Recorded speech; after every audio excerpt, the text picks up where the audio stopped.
Welcome everyone. Thank you for participating to the Global Startup event, which is dedicated, as you can assume from the title, to startups and training on innovation and sustainability. Let me briefly introduce myself. I am Giorgia Sabatini and I am from Federalimentare, the Italian Food and Drink Industry Federation, which is a partner of AskFood project. The event of today is co-organized by AskFood project and SDGs Lab.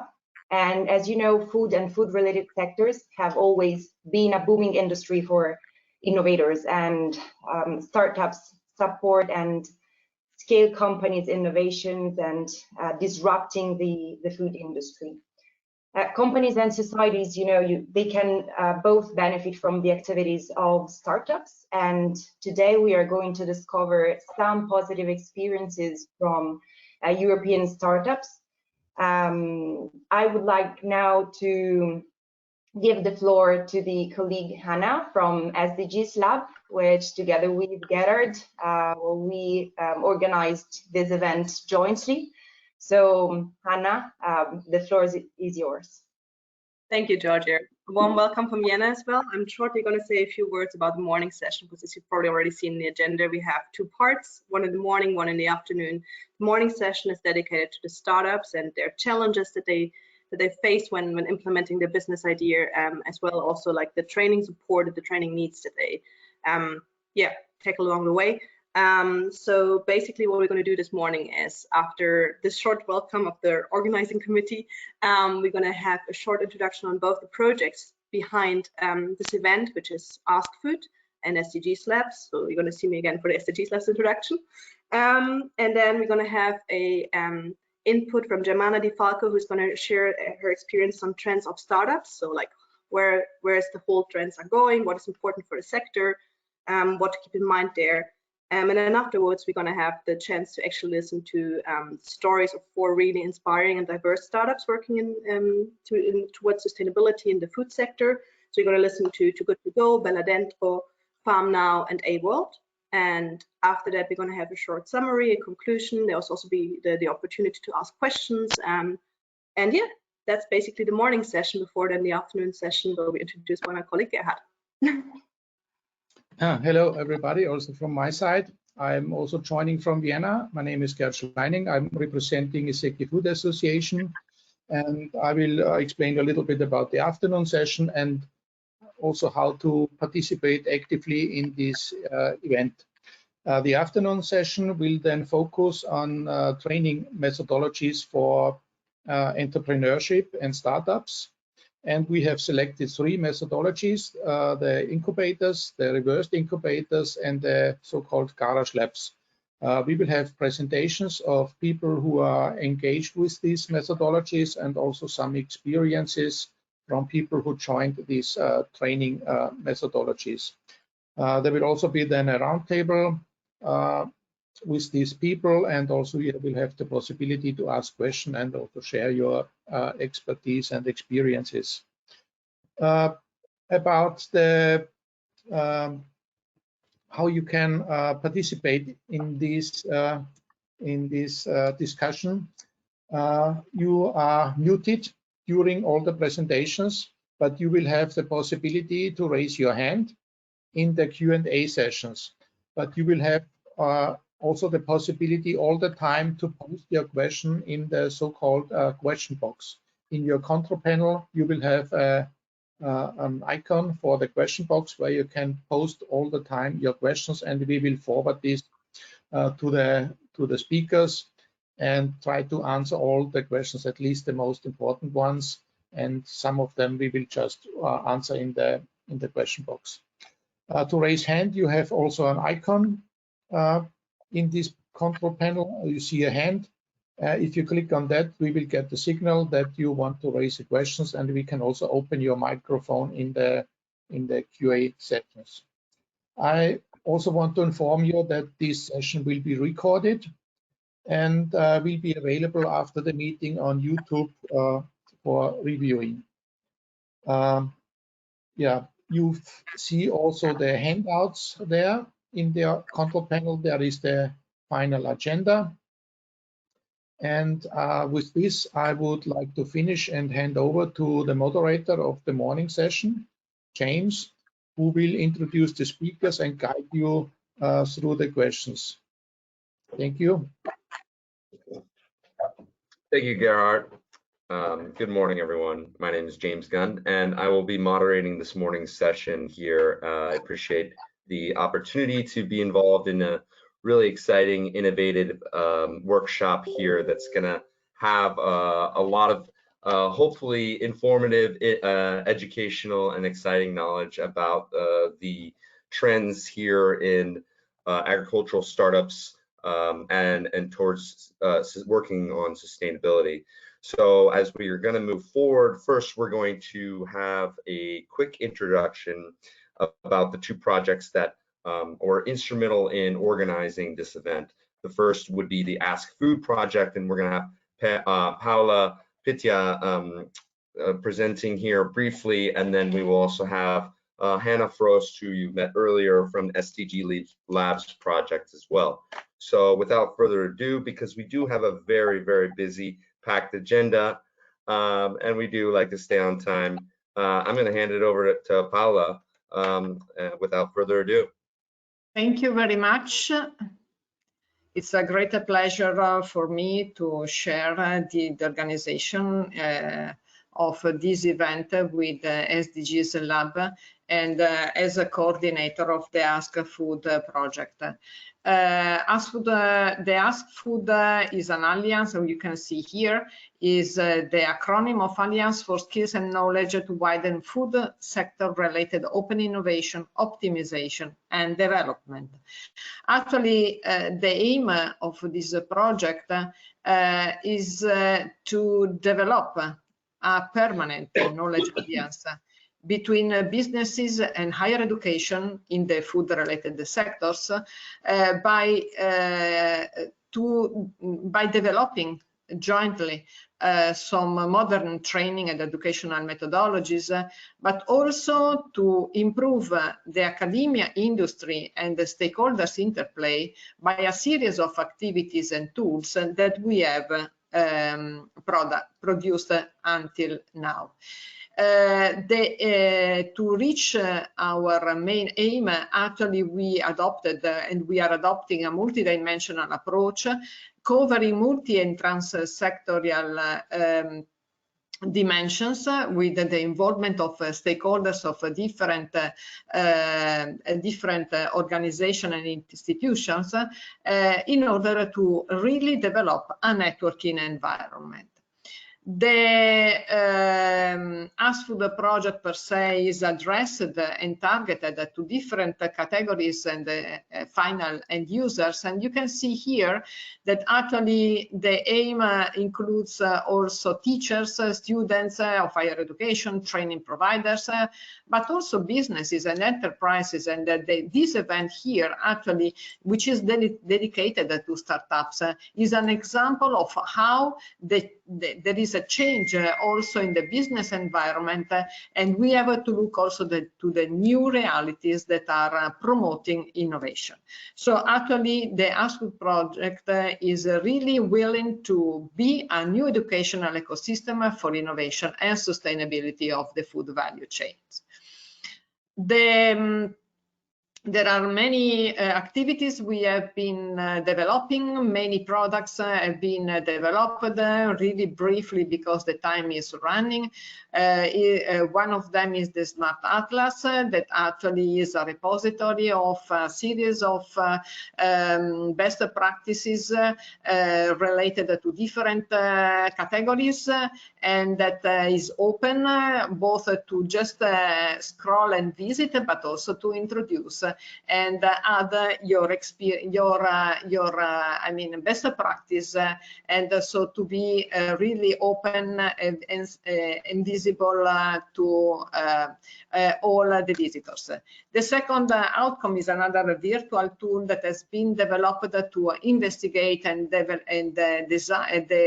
describe the scenarios in which the food system is currently dealing with, and actually it's called the Forecast Aggregator, and you can visit it in this Forecast Aggregator. Actually, we are looking to the scenarios by using the Tempests model, which is an acronym, and in this acronym of technology, economics, market, policy, environment, science, transformative society, and social dynamics.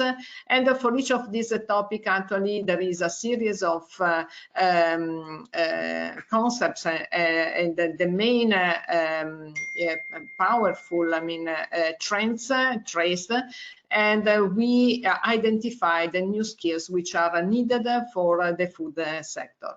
The interactive training app identifier is another tool that helps to investigate which are the skills gap and for professionals or workers, the workforce in the food sector, along with the training needs that food businesses, but also higher education can identify to implement and develop new study programs, modules, and so on. We have been working on new modules and new methods, and this afternoon also there will be a brief experience. There will be the presentation about the reverse incubator, but also gamification has been rather implemented. In order to set and fix somehow this networking environment, we implemented two tools. One is the digital business and training ecosystem that will be launched by the end of this month. That is an environment to share training opportunities, but also networking opportunities addressed to any organization, but in particular to food business. And the last but not least, the Ask Food Observatory on skills and competencies in the food sector, which is already open. You can already have a look at it, and will be open, to all the interested people.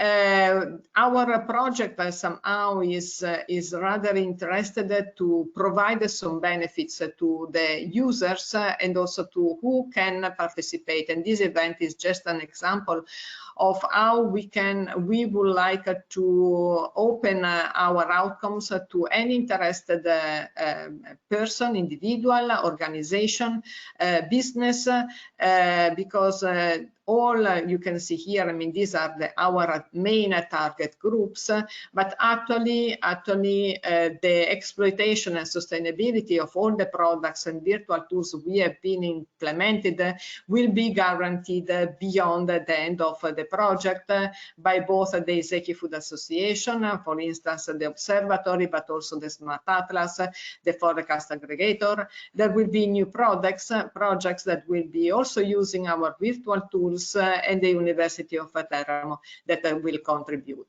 I just finished my presentation introducing also another event, the Global Startup event that has been organized by our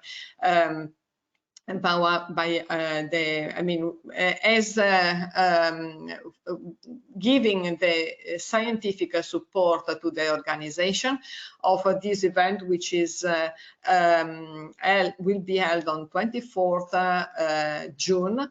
Please visit the links here reported, visit the dedicated web page in the Ask Food project, and if you can, and if you are interested, please register, because it will be really an interesting event. It's a multitasking, multi-dimensional event with many activities, and Germana Di Falco, I'm sure that she will also give you some additional information later on, because she is one of the main organizers. And with this, I would like to thank you for your attention, and I'll be here also in the afternoon also for any other question, but I'll be continuing following you during the presentation this morning. Thank you, Paola. That was really nice presentation on Ask Food, and we appreciate your participation throughout the day. Thank you. Next up is Hannah Frost from the RCE Vienna and with SDG Labs, and she's going to speak briefly about the project as well. So without further ado, I'm going to turn it over to Hannah.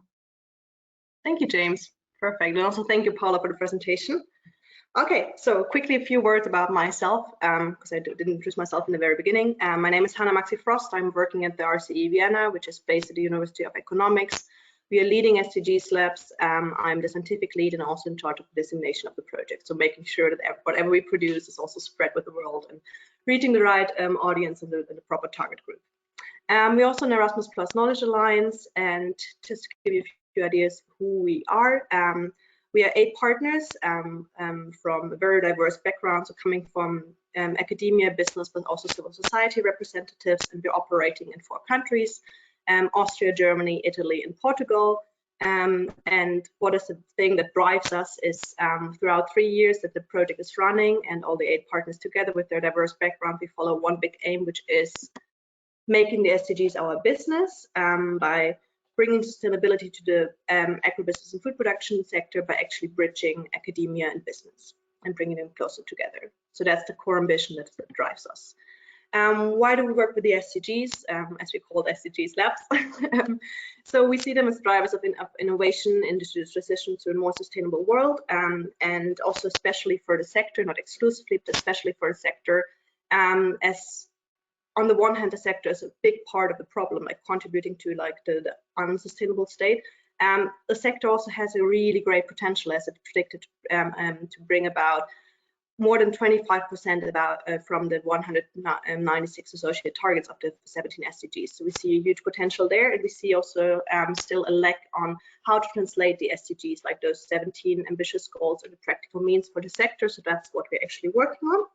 And so what is it that we do? So from reports to interviews that we've been carrying out, to doing such events such as those, like bringing different like stakeholders together, different projects even, which is also now a nice thing, probably after the COVID, like we're starting to work close together among different projects as well in this internet world. Yeah, we have to try to use very different means, like to reach as many people as possible, as we're also talking about like different target groups, from younger audience, from startups to people like actively, practically working in the field in the agribusiness and production sector. So what have been doing so far? So in the first year, as we are like also in the last year already now, so we've been like very much trying to find a common knowledge base also among the different partners, because it's also a lot about the language and like the different expertise and backgrounds. So even among us, we need to find a common ground. And we've been carrying out different expert interviews in all 4 participating European countries, alongside with focus groups. And then we translated this into a report that you can also find on our homepage. And then we also been very much thinking about, okay, so we want to change things, but how to change? So like the methods and means behind changing. So what does it mean to have a transformational learning environment? What is needed there? How to do so? So first we did like a huge research on those different elements, to kind of also combining new ones, trying to find new ways there, and doing things differently. And then we had like some kind of a testing lab phase, as I would call it, which is the SDGs Innovation and Co-Learning Labs we've been carrying out in the past year, in very diverse settings in all 4 countries once again. And it's 2 different formats that we've been doing. There's innovation labs where basically we work with companies, already existing ones, on how to implement the SDGs within their very own settings, from different approaches, as from dreaming and trying out very design thinking approaches, or I said very different ones. And then also we had the co-learning labs, where we kind of brought together different stakeholders along the entire value chain in those 4 participating countries, and made them speak and to jointly work on solving a common problem. And also like kind of how to bring them together. And there were also some follow-up projects created out of this. And now in the very final year, we are trying to translate all the previous work that we've been doing into a platform with materials to be used even beyond project lifetime. So basically the final element that we're working on, which is still not online, so this is just, it's going to be the link at some point, but it's not online yet. So it's going to be a platform dedicated to 2 target groups. So the first one is for higher education and incubators, working with startups and soon to be entrepreneurs in the sector, and trying to support them on how to implement sustainable business solutions and ideas. alongside with similar to the SDGs Innovation Labs, working with already existing companies, like they're already like used to doing the business the way they do it, and kind of break ongoing patterns and like structures, and also make support them in their way of being more sustainable. And what we're going to do here kind of differently, based on all the research that we've been doing and the work that we did very interactively in the past 2.5 years, is actually that we learned one thing, which is, especially when working with startups, is there are many issues, especially the time issue. And there's a big support system already, and there's already tons of great solutions out there. And one big element that is like kind of driving startups and entrepreneurs is like being inspired, being motivated. So what we want to do, and already started doing now, is carrying out and producing role model videos. So we see when we talk to people like that are already out there, like similar to those 4 startups that we're presenting afterwards. So kind of see how their journey happened, and they explain what they've been doing, like how they're working, and other people get inspired. We're also going to work with podcasts, and there's going to be a networking and a knowledge exchange platform. And yeah, a quiz, very also with gamification, very interactive. And currently right now we're testing all those elements. So we are right now in this 1-month testing phase, and then afterwards the platform is going to be launched in November. It's also going to be in 3 languages. So we're going to have it in English, German, and Italian. Yeah, that's basically what we are doing in SDGs Labs. We're working on right now. Stay tuned. The platform is going to be online in November. Thank you for listening. And yeah, as I said, you can follow us on social media. I'm going to share the links with you in the chat, and also on our homepage. You can have access to reports, to everything that we've been doing. And yeah, I'm happy to hear and probably get back in contact with you soon. Thank you very much. Thanks a lot, Hannah. That was a great little summary of the project. Sounds like you guys are doing a lot of interesting things, and that's why we're sharing this knowledge here, is to really just inspire innovators. Moving forward with the busy agenda, we're going to have Germana Del Falco coming up, and she's an expert in entrepreneurial finance and industrial policies, and she's going to give us a really nice summary on the trends that are emerging here in the startup world. So without further ado, I'm going to hand it over to Germana, and thank you so much for joining us. Hi to everybody, and it's a pleasure for me to be here. And I think that we should start from a very basic question. After the COVID and all the disruption that COVID brought in the sector, is still a future predictable? Can we still afford to consider trends in inspiring the decision for the startups? So I think that what we try to do, and in the Food project, as Paula said, we are constantly monitoring trends, because we strongly believe in a future-oriented approach for successful businesses. But after the COVID, and one funny fact, one funny evidence, all the most famous futurologists, trend catchers in the world stopped to publish a collection of trends, and stopped for a while. So even them, they were displaced by the dramatic changes deriving from Corona and its impact. I think that we should start with this key question: is trend hunting still a need for startups? I think that personally, when you want to invest even a significant amount of money and time and knowledge in an entrepreneurial perspective, you should always consider future, because is the time, is the place where the possible return for your investment will occur. In this sense, we still concentrate on trends as a possibility to apply backcasting when starting a new business, especially in the food sector. And what I would like to share with you is a basic sum up of the core trends we have to consider. You know that when we come to trends, we have always to identify which can be considered given trends, so almost a reality. That is to say that you have to act immediately to connect your business with such trends. But we can also investigate what we can consider trends on the rise. This will produce a significant impact, but are not so much consolidated. So you have to anticipate the future in a sense. And then we have the slow shift trends.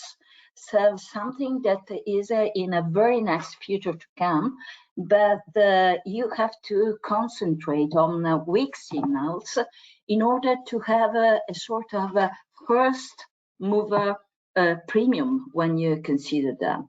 So in this discussion, I will give you a very quick overview of given trends, so that were enforced after the COVID crisis, but also I try to share with you some glimpse about trends on the rise and the slow shift trends. So the first trend for sure is that even if historical correlation are now on the rise, because we are trying to explore exit ways from the crisis, trying to learning from the past. Even if this is the context, the first trend is that there is an increased merit to forward-looking data. So for sure, every situation is different. For sure, we cannot compare this crisis to other crises, but the crucial aspect in considering the future is that whichever will be the exit path from this crisis, you have to highlight with data, even if this kind of picture of the future are not 100% sure, they cannot allow you 100% certainty. You have to invest more now than ever in the attempt to comprehending the risk connected to the shift to the next normal opened up by the COVID crisis, and you have to look forward to explore data, to combine and aggregate forecast analysis to identify which is the best strategy for your startup to go forward. So the first trend is continue to count on the forward-looking data points and get the most out of the possibility linked to inspirational open source intelligence. So always consider that startups requires a sort of creativity, but an entrepreneurial creativity. So the problem is to transform good ideas in excellent businesses that are able to last in time. And in this sense, the use of aggregated forecast analysis can help you also to identify which are the trends that are here to stay, which are the trends that are not confirmed after the COVID. And so connecting the dots, you can shape the perfect figure for your company. So the trend one is more than ever, count on future-looking approach, invest on scenarios, and use open source intelligence to draw the perfect picture of the future you want to go, you want to reach. The second trend is that diversity, inclusion, environmental sensitivity, but also everything that is related to the SG aspects, so also a better governance will become more and more relevant. And in this sense, you have always to drive the attention on how you can present your startup more and more impact oriented. This is a trend that is for sure a given trend, so now it's confirmed. Let's consider that when we come to the practice of impact investing and on the money that impact investors are addressing to startups, the last data in 2020 is an amount of more than $30 billion of dollars. So for sure there is a huge attention to everything that is related to consider not just the revenue trajectory of your startup, but also the social response. So in this idea, I think that we can combine several signals that confirm that this trend is something that will grow and will turn into a growth line for existing and new startups. So the first signals is for sure that the COVID opened up a scenario where people want less digital, even if digital was strongly pushed forward by the lockdown and the coronavirus dimension. But there is a signal that is consolidating.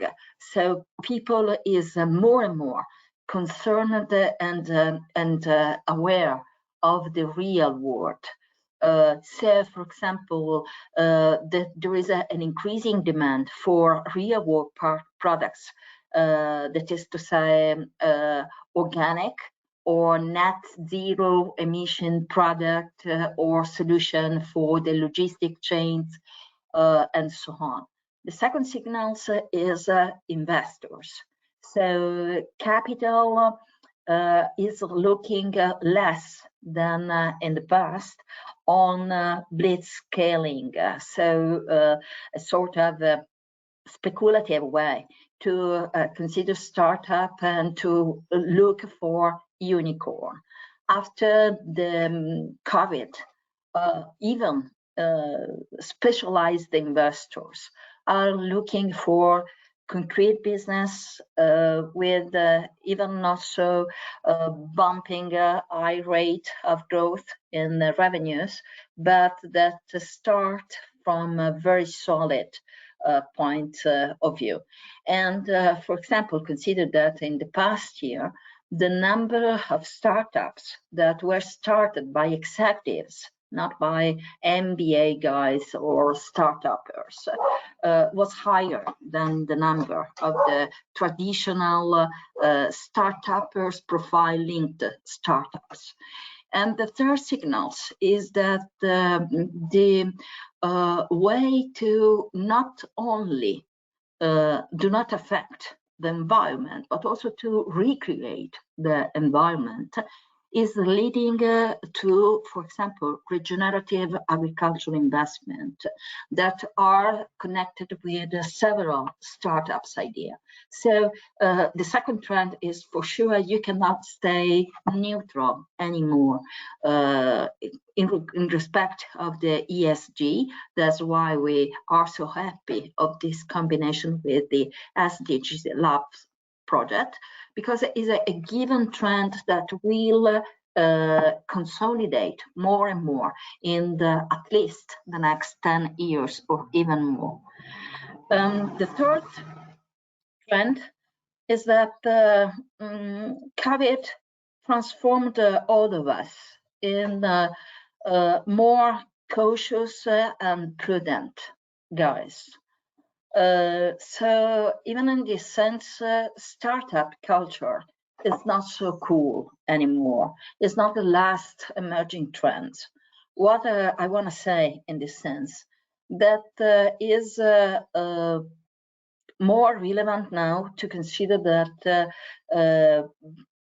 digital tech and artificial intelligence themselves won't be anymore enough. So entrepreneurship and the real capability to do not waste money is significantly more important in the next normal era after the COVID period. And in this sense, for sure, you have to consider the food tech trends. And here you have at glimpse, which are these food technologies that will drive the future for startups.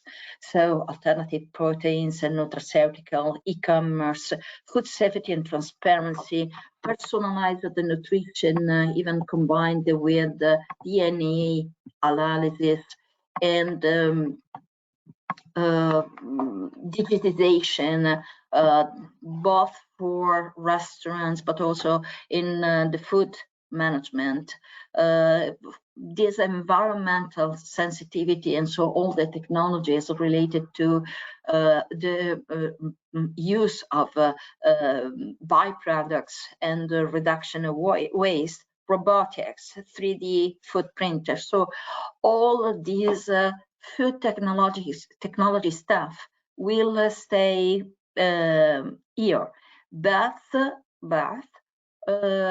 there will not be any more a sort of patience related to the mistakes and the failures of startups, because the context has become more aware about the fact that resources are limited and we need to slow down maybe, but be more aware of the real impact of the investment. So consider that the startup era, where just the term startups was able to create enthusiasm, is something that now is considered from the trend catcher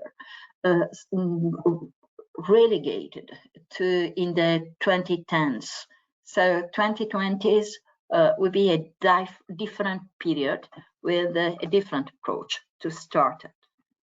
And then for sure, we have a fourth trend. So this One Health perspective that was emphasized by the COVID crisis, but also the need to reconsider 0 kilometer consumption and production of food,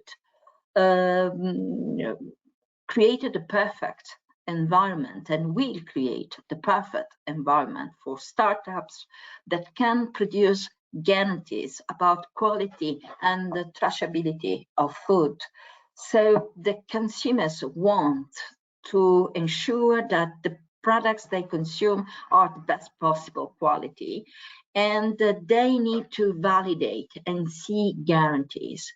So it's a sort of a new approach to end-to-end traceability, where the consumers want to be a main actor, want to be connected also in an immersive way. And so I give you some few examples, and I would like also then to show you a short video.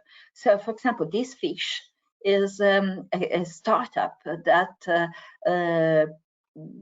is able to give the global story of the fish from the sea to the table, and you can directly monitor what is happening and what happened to the fish that you are consuming. Even, for example, Qualisai is a French startup that gives on real time the possibility to consumers to assess the quality and the traceability of the food they consume in a restaurant. So it's a sort of added value service that also the restaurant can add to their service list in order to attract new consumers and to have more satisfied customers.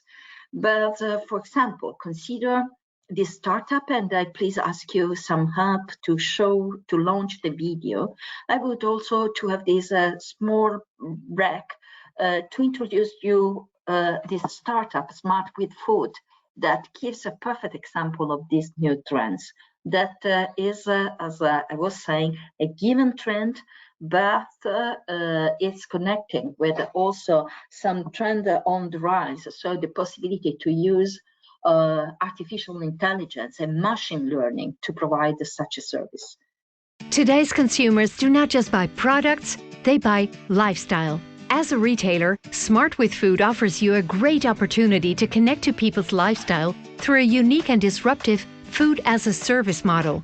This enables you to gain advantage over your competitors. Why not put health and well-being at the center of your business? Meet Sarah and Josh, a young couple with a very busy lifestyle. Their daughter Chloe is lactose intolerant, and with a little baby on the way, Sarah wants to make sure she eats a balanced diet. Just like this family, more than 60% of consumers would select one retailer over the other when receiving support to manage their own food choices, without getting lost in the complexity of food information. We offer you plug-and-play tools to inform, inspire, and recommend the right food for your consumers. This allows you to focus on establishing a more personal connection. On Friday night, Josh quickly passes by the local supermarket to stock up on milk for his daughter. What if you could provide ultimate transparency so Josh can easily find the right products for his family? Or imagine Sarah shopping for groceries online. What if she could add all ingredients from her favorite recipes straight to the shopping basket, making all inspirations, even from a real cookbook, instantly shoppable? Now that's convenience. And there's more. By analyzing the family's loyalty card information, you can familiarize with their preferences and buying history to recommend the right substitutes, create balanced meal plans, add personalized promotions, and even offer nutritional coaching, providing a highly personalized experience for your consumer. Smart with Food's intelligence platform builds the bridge between consumer profiles and food. We use AI and machine learning technologies combined with retail DNA and nutritional expertise to make your data smart. Increase transparency, convenience, and personalization to create the optimal customer experience towards a healthier lifestyle.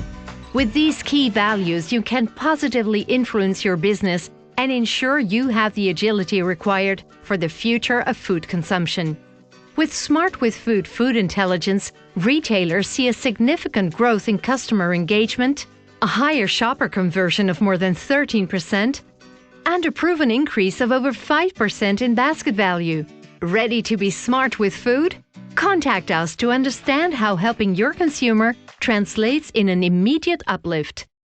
So, just to quick speed up and complete, this example was also an example of how much proximity and customized convenience are creating a new culinary possibility and immersive experience. So you for sure know the example for the Nike shoes, where you can identify all the parameters, the materials, the color, and you can have also an in-store experience to create your personal shoes in the shop. But now we have, for example, Creator as an example of this trend in food. So you can create personal experience. And then the last trend is sharing economy is here to stay, and also is here to facilitate the launch of new startup based on shared assets. So in this sense, this is a trend to monitor. And if you want more details about trends, once again, I'm happy to remind you that on the AWorld webpage, you will find the tutorial for the forecast aggregator, and also a list on emerging trends. Thank you to everybody, and I'm here if you have any question, but I'm slightly on delay, so I leave the floor to the following speakers. Thank you so much, Germana. That was a really amazing, informative presentation, and a lot of knowledge packed into a short amount of time. And we appreciate you speeding through it as much as you can. And I'm sure there's lots of questions that we'll address later on. It's a shame that we won't have you here the whole day, because I think there's a lot of information here that that is going to that will relate directly to those 6 trends that you just spoke of. So thank you so much for your participation and your knowledge you're sharing with this event. And we'll see you later on in the afternoon, but we do know that we do need to keep moving on. So much thanks. And without further ado, we're going to proceed forward to speak with the first of the 4 startups that will be on our agenda today. The first startup is Too Good To Go, and our presenter is Eugenio, and again, forgive my pronunciation, my American English, but Eugenio Sapora, and he's the country manager of Too Good To Go Italy, which is an amazing digital enterprise that is trying to reduce food waste across many different countries. And without further ado, we're gonna allow for that to move forward, and Eugenio will join us here and speak about his experience with sustainability and starting this being involved in the early buildup of this organization and this company. So Too Good To Go, as the name said, it's a no waste app. The main purpose is to put in connection some store who have leftover at the end of the day with some people of the neighborhood who can purchase this food at 1/3 of the original price. So it's a kind of win-win situation, right? In which the store had some leftover, which would become waste, and it can transform it in money. At the same time, we have a user who can purchase some fresh food, some food which 1 minute before was sold through the original and started ways of the shop. Now it's left over, right? And you can purchase it super fresh at 1/3 of the original price. That's the win-win situation. We always say that the third big winner is the environment, because by limiting the food waste, then you can really give and help to the environment. Consider that producing food costs a lot to the society in terms of just harvest, delivery, packaging. And if you do all that just to throw this food away and to use more CO2 to destroy this food, then that's really, really bad. So that's why we are doing this mission. Too Good To Go is a good idea, and we started in 2015 in Copenhagen. Then, as all the good ideas, they spread super fast all over Europe, but also all over the world. As a startup, you know, at the beginning, everything spread everywhere without any logic. Then we try to package everything and to launch every country properly. And in this moment, we are, I can say we are not anymore a startup, we are more a scale up. We are in the step in which this startup is organized as a strong business model and we are now scaling up across all Europe and also across all the world. We can say we have launched operation in the US something like 10 months ago, and a couple of months ago we launched operation also in Canada. So we can say we are now a global company, and that's super proud. And so what about the impact that we are having? It's massive. At the global level, we are saving more than 1 meal every second. So as we speak in this moment, we are saving 1 meal, 2 meal, 3 meals. That's massive. Just figure out in your heads the amount of food we are saving all over the world in this moment. Speaking about the Italian adventure, because I'm, as you said before, the country manager for Italy, so I brought this excellent project in my country. It was a couple of years ago. We started as a startup, clearly. So not knowing the market, doing like cowboys in the street of Milano, trying onboarding the first stores, and it's great. At the beginning, you are in four, you have no lot of economic means, but you are like enthusiastic of what you're doing, and you can succeed, right? In a couple of years in Italy, we switched from 4 people to 120 people. So we are like a real scale up even in Italy, and things are doing great. We already saved more than 3 million bags, so 3 million meals, and that's great. And we have more than 4 million users just in Italy. So I can say we are really at the beginning of our adventure. Even with these big numbers, we are at the beginning. Imagine we have 12,000 stores on our app, which is not bad, but at the same time, in the whole Italy, it exists 300,000 stores, 300,000, and we have 12,000. So imagine the potential that we have. And from a consumer's point of view, we have 4 million people in 2 years. Wow, great. Yes, but in Italy, we have 60 million people, and we are just at 4. So imagine the potential of this project. Then, of course, I also take 2-3 minutes more to speak about where we are now. It's clear what we want to achieve in following months and years. To be honest, I don't know. We have to fight food waste everywhere. That's our mission.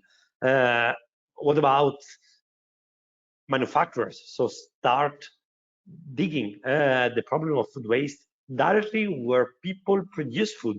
So manufacturers, but also agriculture. We know that agriculture is a great producer of food waste. So can we do something? Maybe yes, maybe not. How? It depends. So it's what we have in mind. It's really to be the key player in trying to limiting the impact of food waste. The work and the job to be done is massive. There is, I think, enough space for several enterprises and associations. Keep in mind that FAO say, so United Nations say that 1/3 of the food we are producing ends as food waste. 1/3. So imagine how much effort we should do all together. And so you can be an NGO, you can be Too Good To Go, you can be another enterprise. We have to work all together to fix this problem. It's not acceptable anymore. So that's our mission, that's our goal. We are working today with all the shops and the distribution, supermarket and so on. What we will do in the future is definitely try to work also with the producers. That's the vision, and yeah, I don't know if you have any kind of question, I will be happy to answer. Thank you, Eugenio. That was a really cool presentation. It sounds like we appreciate the clarification. It sounds like you're very much in the scaling up process versus whereas a few years ago you were in this startup process, and I think that it's important to make those distinctions because each phase of the business, I'm sure, is challenging. Correct? Absolutely. Yeah. And so I think your perspective in setting up this kind of global network, all kind of following the same mission, but you're kind of just tasked with Italy. It's really interesting to see how all of these different companies are being launched in different parts of the globe. And obviously, you probably need to consider different contextual circumstances based on the culture and the country and the situation and the regulations and the value chains involved. And I guess one thing that's just jumping in off the top of my head, is what could you identify any specific challenges that were like that maybe you addressed or that you encountered in Italy that maybe other countries didn't have, or maybe other things that were much harder in other countries that were really easy to do in starting up and scaling up in your locale? Yeah, super interesting question. The answer is yes, of course.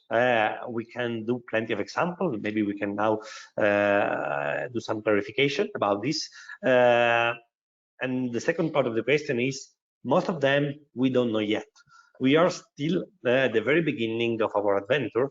So how is going to be good to go in the future in a more macro context? We don't know. But we have several examples of the experiences. First of all, let me say that, as you said, we are launching many countries, and let me say that every country is stronger than the previous one, because we take learning of all the mistakes and all the good things and good feedbacks the previous country has done. So at the one moment, it was funny because we launched Spain, and we went, wow, Spain is amazing compared to all the other too good to go countries. They are doing super well. Then we launched Italy and say, wow, Italy is the double of speed of Spain, which was already better than all the others. And then we are launching Austria, but Austria is like Italy, right? Even more now. And now we are launching United States. And yes, every country is better because we take benefit of everything, bad and good things. And as you said, every country has its own specificity. And by trying to solve local problems, we create like a vaccine for the global company. And so, for example, one specific problem that we had in Italy, we have never had the problem of demand in Too Good To Go, which means that, you know, a market is done demand and supply. So we need to provide supply, which is the food waste, basically, and we have to provide demand, the users who are purchasing the food waste. And in the whole Europe, we have never had problem of demand. Every time that you put some magic bag on our app, someone was purchasing. Wonderful, right? And in Italy too, we started with Milano, Torino, the city of the north. Everything was perfect. And then we launched the south of Italy, and wow, we had a big problem of demand. The demand was the half of what you used to have in the north of Italy and the northern Europe. And wow, we have a problem. We've never had this before. And then, you know, James, you start thinking why, and you start facing the problem. Do we have enough users? Maybe we have enough users, but they don't buy, they don't purchase. If it's so, why? At which moment of the funnel they drop out? And then you start with the business question, and this business question will help United States that we are launching in a few months, because when the problem is in Italy, it's very close to our headquarters, which is Copenhagen. But when the problem will be maybe in Texas or Florida or Kentucky, then what's happening? They are so far away. We don't understand.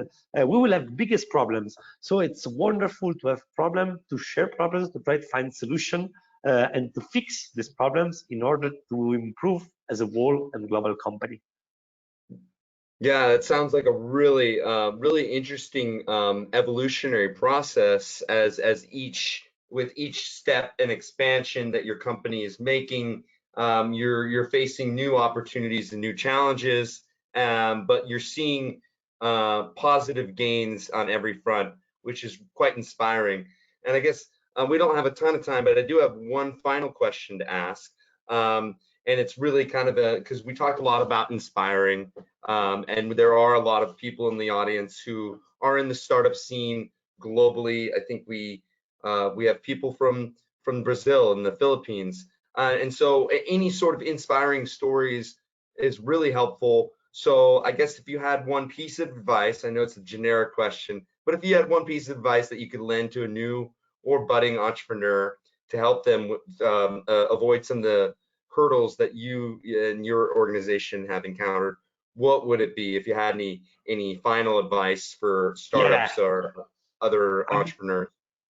I would definitely say mindset is everything in a startup. and most of the time that the startup isn't bringing result or is stopping immediately is because of our mindset. We don't believe in our project enough. Keep in mind that most of the time the enterprise speed is the real bottleneck. It's the CEO, it's the founder, because in a startup, CEO and founder is the same person in most of cases. So keep this in mind. Most of the time, you are the bottleneck of your enterprise. So by changing this mindset, say, okay, let's do faster, let's do better, let's improve. Maybe hiring more people, taking more risk. This is the solution. And I can say 90% of the time, really the bottleneck is the CEO and the founder. So feel free to innovate, feel free to speed, and don't be scared of going super fast. Don't be scared. That's some really valuable, insightful advice there, Eugenio. We appreciate that, because I think, you know, it definitely, as the founder or as an entrepreneur, as someone who's in a leadership role, it's very important to have some introspective moments and to analytically look at where some of the hurdles are, and because they could be a bit of a decision-making process in the executive role. And I guess before we leave, did you have any closing thoughts or anything you'd like to leave the audience with? No, just be brave and dare in life. I have seen so many people not willing to launching a startup or enterprise, having many ideas, but never doing the step of launching his own startup because they don't feel comfortable. Just do it. It's wonderful. Yeah. It's amazing, and please do. We need it. That's great. That's great closing motivational advice for the entire audience and all, as well as myself as well. And one final request, Eugenio, can you please post a link to the app in the chat before you leave? Yes, of course. So that everybody who's involved in the workshop and the conference can go and check it out in the respective locale, and they can start making an impact in reducing food waste and saving money that way too as well. Of course I can. Let's open the chat. And it's basically togotogo.com. Well, perfect. We appreciate that. Thank you so much, and enjoy the rest of your day here on this longest day of the year, the summer solstice, and enjoy the rest of the afternoon. Thank you very much. Bye-bye. Bye-bye. So next up on the agenda, we have another startup that will be joining us, and this is a startup from Italy as well. And again, pardon my pronunciation, Bella Dentro, I believe. And joining us from Bella Dentro, we have Luca Bolognese, I believe. And again, I apologize for my poor pronunciation. Connecting people and consumers with producers, specifically in the agricultural value chain, and really trying to shorten those value chains from producers to end consumers, and rethink and develop a more transformative infrastructure. So without further ado, I'm gonna open up the floor to Luca, and thank you so much for joining us, Luca. Hello everyone, my name is Luca Bolognese. Thank you, James, for pronunciation was perfect, so spot on. I founded together with Camilla a few years ago Bella Dentro. So as you can understand, maybe if you're Italian from the name, Bella Dentro means literally beautiful, pretty on the inside, and you'll see why we decided to go for this name for our venture. What we did, what we do now, and what we hopefully will do for years to come is we try to create an independent value chain, food value chain, which is fully dedicated to fighting food waste, reducing food waste. We do it in a very specific way. First of all, what we try to do is we focused on, as much as possible, we focused on research, which means we go on the field, we talk to producers, we talk to agricultures, and we try to understand exactly how food waste is created. Then what we do is we organize sourcing from producers. Then we have our own sales methods, which are in store online. We do processing, we do education. You'll see all of it throughout the presentation. And you'll see also how Dentro, how our startup and how our value chain is different and unique, at least in Italy, from everybody else who tries and achieves the goal of fighting food waste. As a bit of a background, every season in Italy, but also throughout the world, any producer has to waste a very sizable amount of their harvest due to cosmetic or dimensional standards. So this can be as little, let's say, as 20% on a normal natural season, and it can go up to 70–80% during a tough year. A tough year means any of these years, basically. So when climate is very unstable, you have a lot of perhaps hails or droughts or too much water. And this leads producers throughout Italy to literally throw out 70 or 80% of the crops. Of course, this causes two big issues. Number one is a very huge and unacceptable amount of food waste. And the second would be a very, very significant income loss for producers. These are exactly the two big issues that we try to fight. These are the challenges that we try to solve with our own supply chain.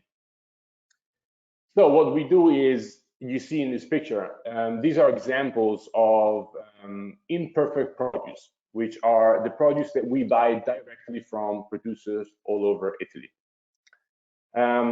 This is why we are called Bella Dentro, because these types of fruit or vegetables are, let's say, funny looking on the outside, but definitely as good as the pretty ones on the inside. So they are belly dentro, they're beautiful on the inside, they're just as nutritious, they are just as flavorful as the ones which are normal shaped or not scratched.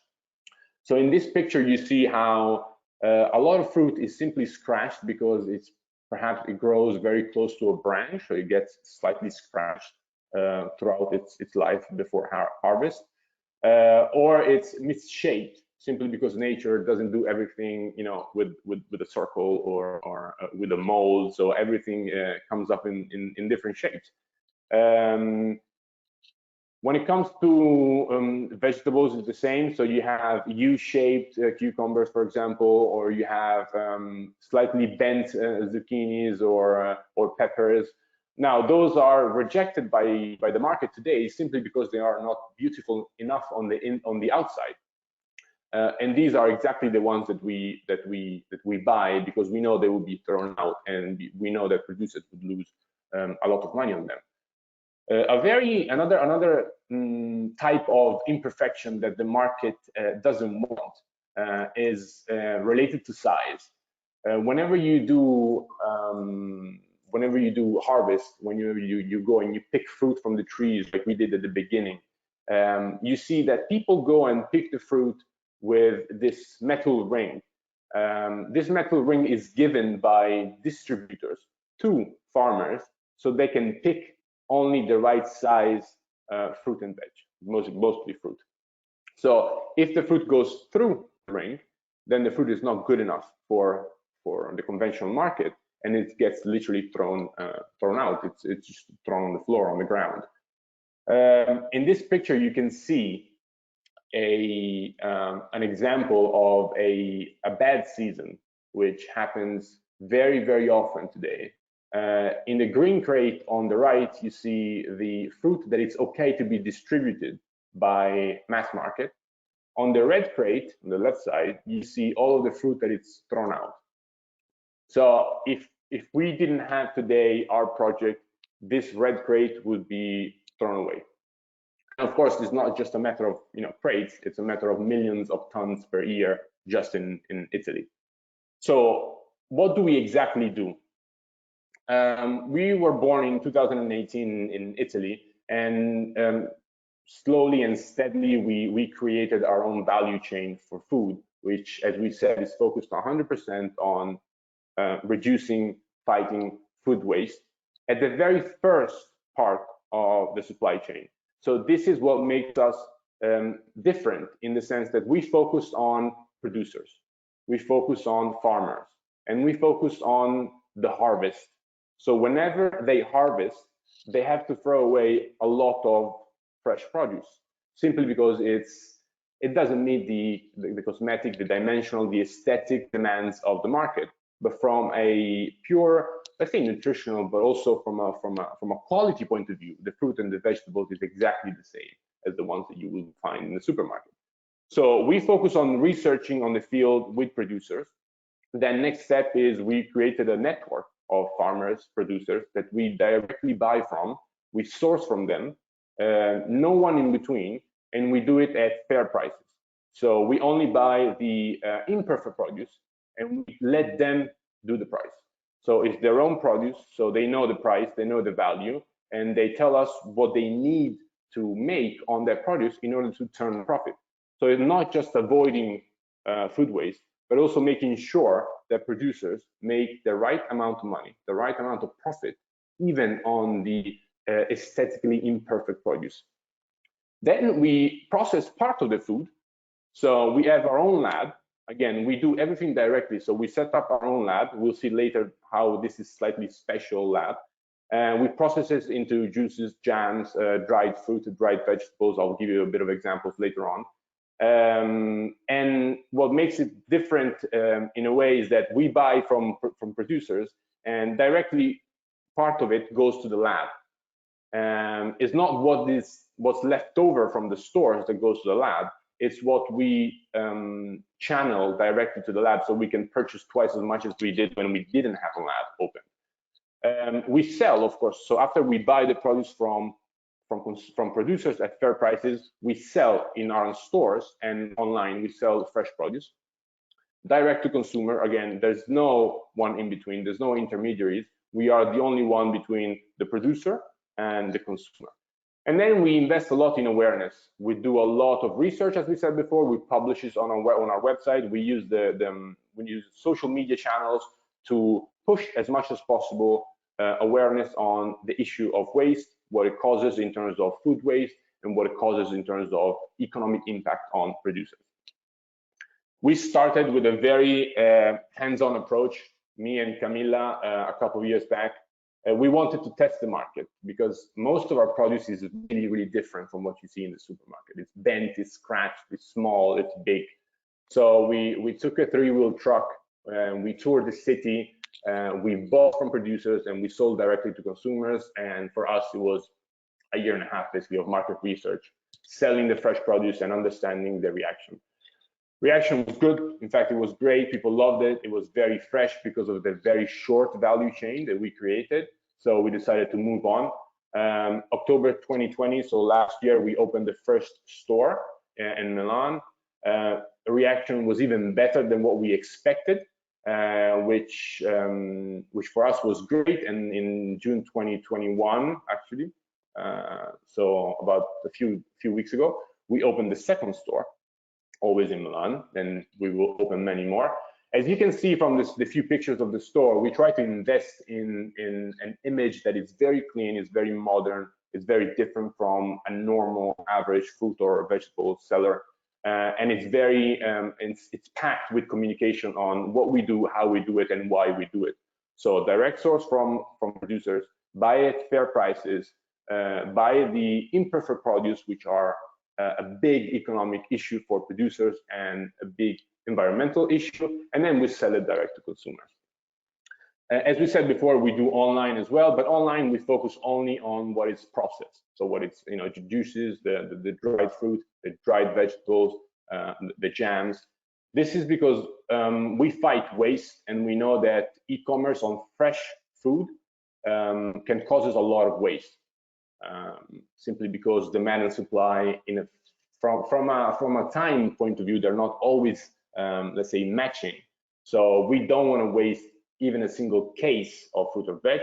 So for now, we don't sell anything online that is not durable and that it's perishable. From a processing point of view, we set up our own lab. As we said before, we do juices, we do jams, but also we invested in dried fruit and veg. So it's a niche market, it's a new product. We have a lot of product, and you can see on our website, which you cannot find anywhere. We did a lot of research and we tried. It's a big bet in terms of how it's going to go from a sales point of view in the market. It takes a lot of explaining, a lot of selling for us to make consumers understand what is a dried vegetable, how can I eat it, what can I use it for. But we saw in our first store that although it's a niche product, it still sells very good. And being something of a novelty, being in news, people like it a lot. People try it a lot, especially our consumers, which are a bit of, I'd say, pioneers in the market. They like to try new things, and they really go for the dried fruit and veg. So we'll expand this as much as possible. This is in a nutshell what we do. And the last bit I want to share is our lab is built together with a social, let's say, a social business, which employs people that are affected by various different mental diseases or illnesses. People who are perfectly capable of working. You simply need to understand what is the task that they can carry out the best, and then they perform it just as well as anybody else who doesn't have any mental disabilities. So we decided that on top of the environmental impact of our project, which is to eliminate food waste at the beginning, so at harvest, and on top of the economical impact that we have, which is to give the right value back to the producers by always paying fair prices, we almost want to have a social impact, which is whatever we do, from processing to cleaning our stores, we do helping people that today cannot find a job for reasons which are not related to the task that they can carry out. So in a way, we try to work with people who are belly dentro, exactly as the fruit and veg that we buy. So the market doesn't really value their work for reasons which doesn't impact the work that they can do. So this is another, let's say, another step, another building block of our value chain.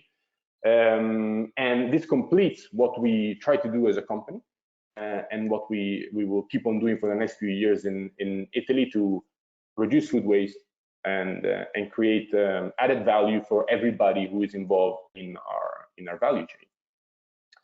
Until now, we have saved from waste above 80 tons, so 83,000 kilos, 80 tons of fresh fruit and veg. This is, a couple of weeks ago, so numbers are growing every week. With the opening of 2 stores, it grows faster. What we like about this is that not only we save this from waste, but this created a sizable amount of incremental value and incremental income for producers. This is extremely important, not only because producers in Italy have it very rough, prices are very low, but also because as a value chain, as a business, it is crucial for you to survive and to thrive in years to come.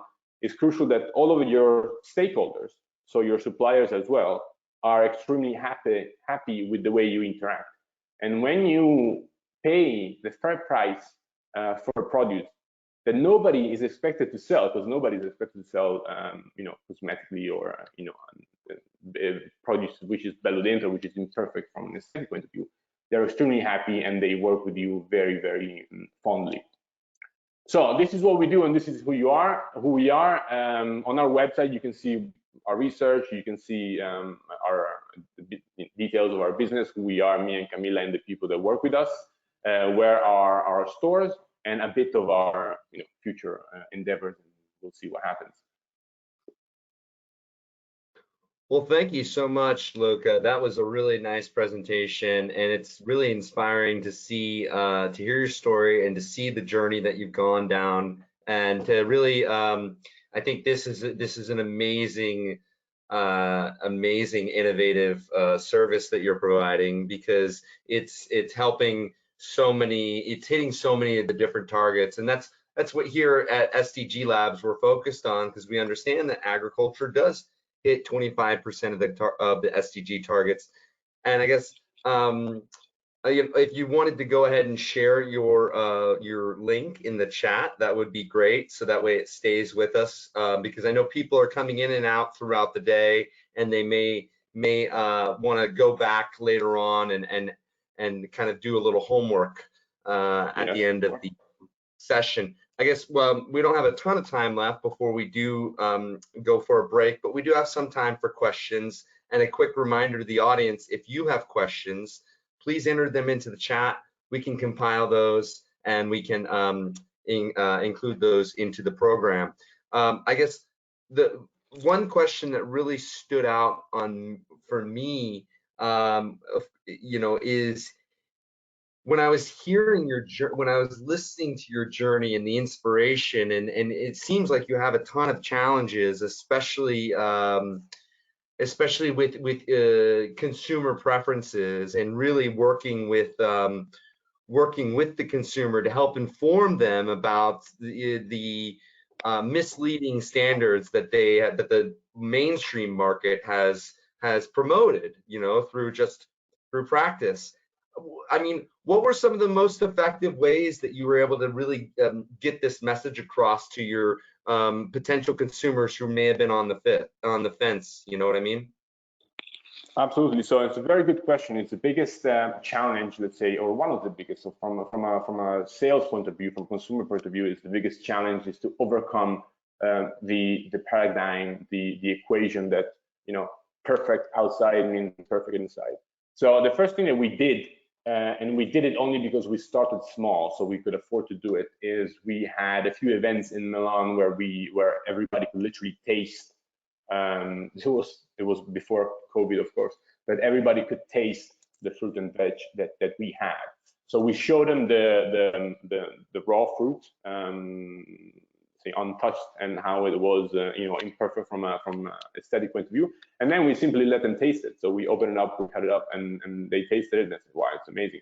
And everybody had the same reaction. So everybody saw, for example, apricots which had dots and dark spots because of the hail. They saw, they didn't think it was going to be good at all, and then they tasted it, and for some reason it was actually a very good harvest and very good crop of apricots, and they were extremely surprised, first of all, by the fact that it could finally taste something that was very good because of the very small value chain, very short value chain. And second of all, they were surprised by the fact that something that looked like that could actually taste good. This is number one.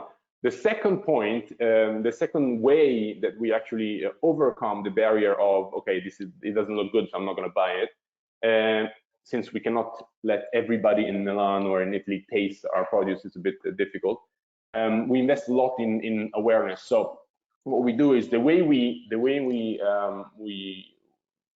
educate, or not really educate, but the way we spread the word, and we spread what we do and how we do it is in a very funny, in a very light way. So there's no finger pointing on who's let's say, who causes the issue of selection. We try to be very, very specific about how the value chain today is inefficient, but in a very light, again, young, funny way. So everybody loves to interact with the way we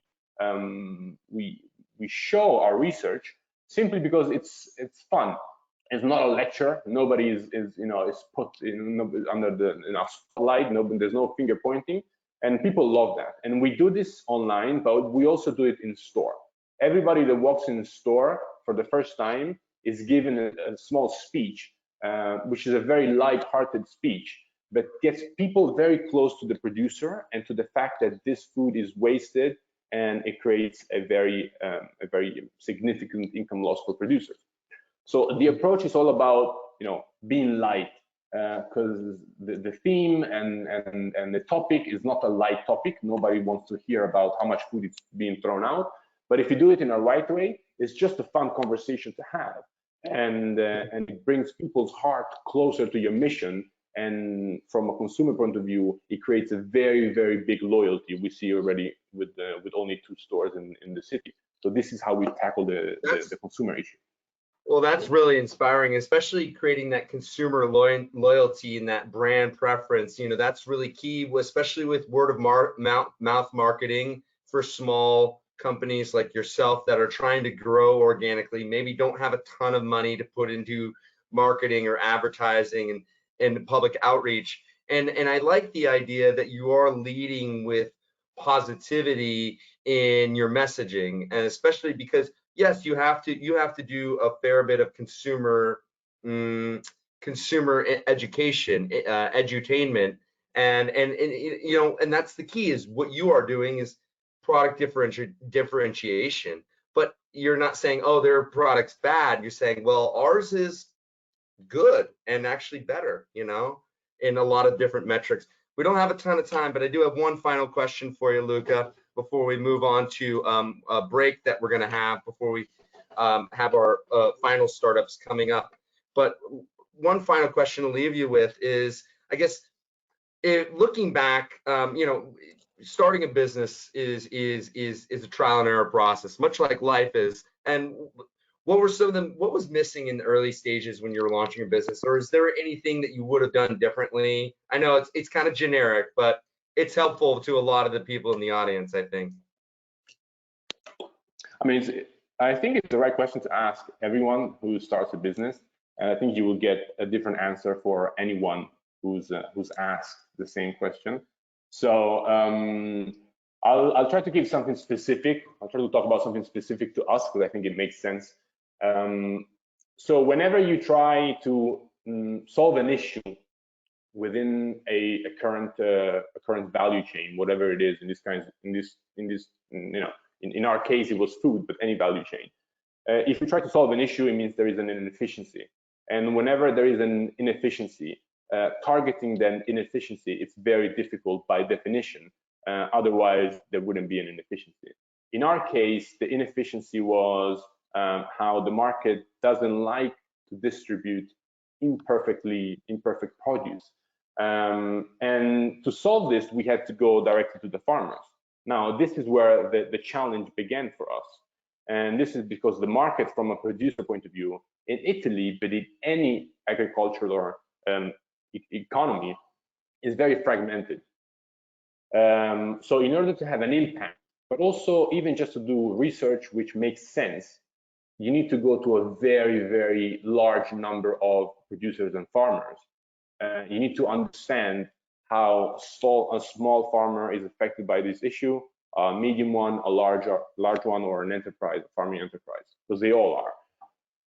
So from a missing information, from let's say a missing structure point of view, I think that in Italy and most likely everywhere else in Europe, there is no coordination between producer farmers, or to put it in a different way, it's very hard, it's very difficult for somebody who wants to try and improve the system, the agricultural system. It's very difficult to get to the producer, to arrive and to talk to the producer, because there's too many of them and there's no infrastructure to combine them. There are institutions which have, let's say, an index of all of the farming businesses, of course, but it doesn't help you to get to them, especially because of the laws and regulations, but also because of the mentality that we have, especially in this sector in Italy. There's not a lot of collaboration between the different farmers, even the ones that are next door to each other. And this is the biggest inefficiency to me, and what could have really helped to go a bit faster in the beginning. But what we really like is what we saw in the past couple of years is that every week now we get an email or a phone call from a producer that has heard about our project from one of their friends who is also a farmer or producer. So this means that they now realize that what we do is very much solving an issue that they have, and also it's doing so in a non-competitive way. So they can both benefit from what we do, even by sharing the service that we provide, even by sharing the fact that we buy their imperfect produce, and they start to talk to each other. It seems very simple, but it's in a way it's a small revolution in the market.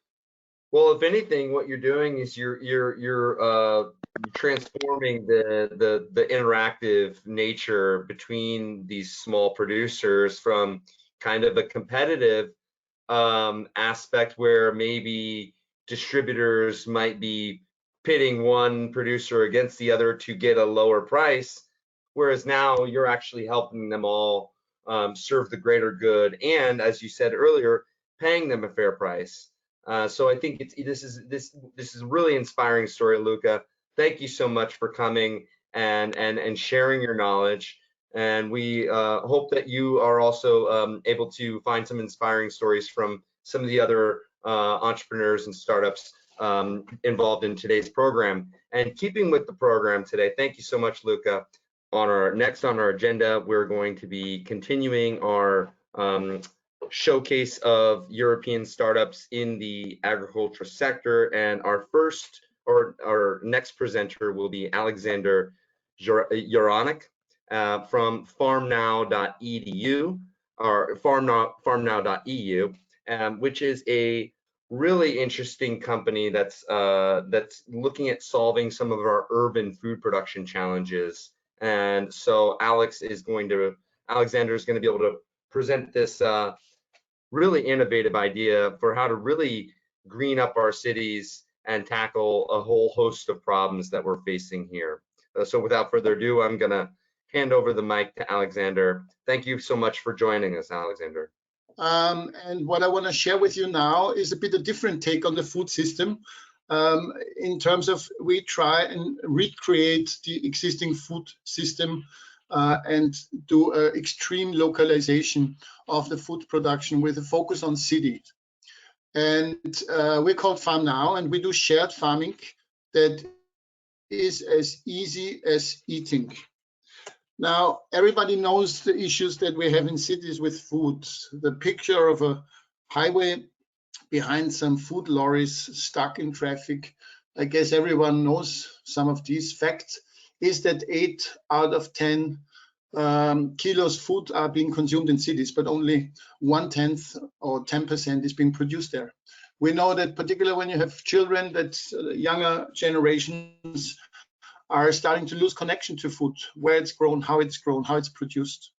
And also COVID has shown that there is people nutritionally interested, sustainably driven. They want to grow their own food, but in the city, it's very often very tough to do that in an efficient and high quality way.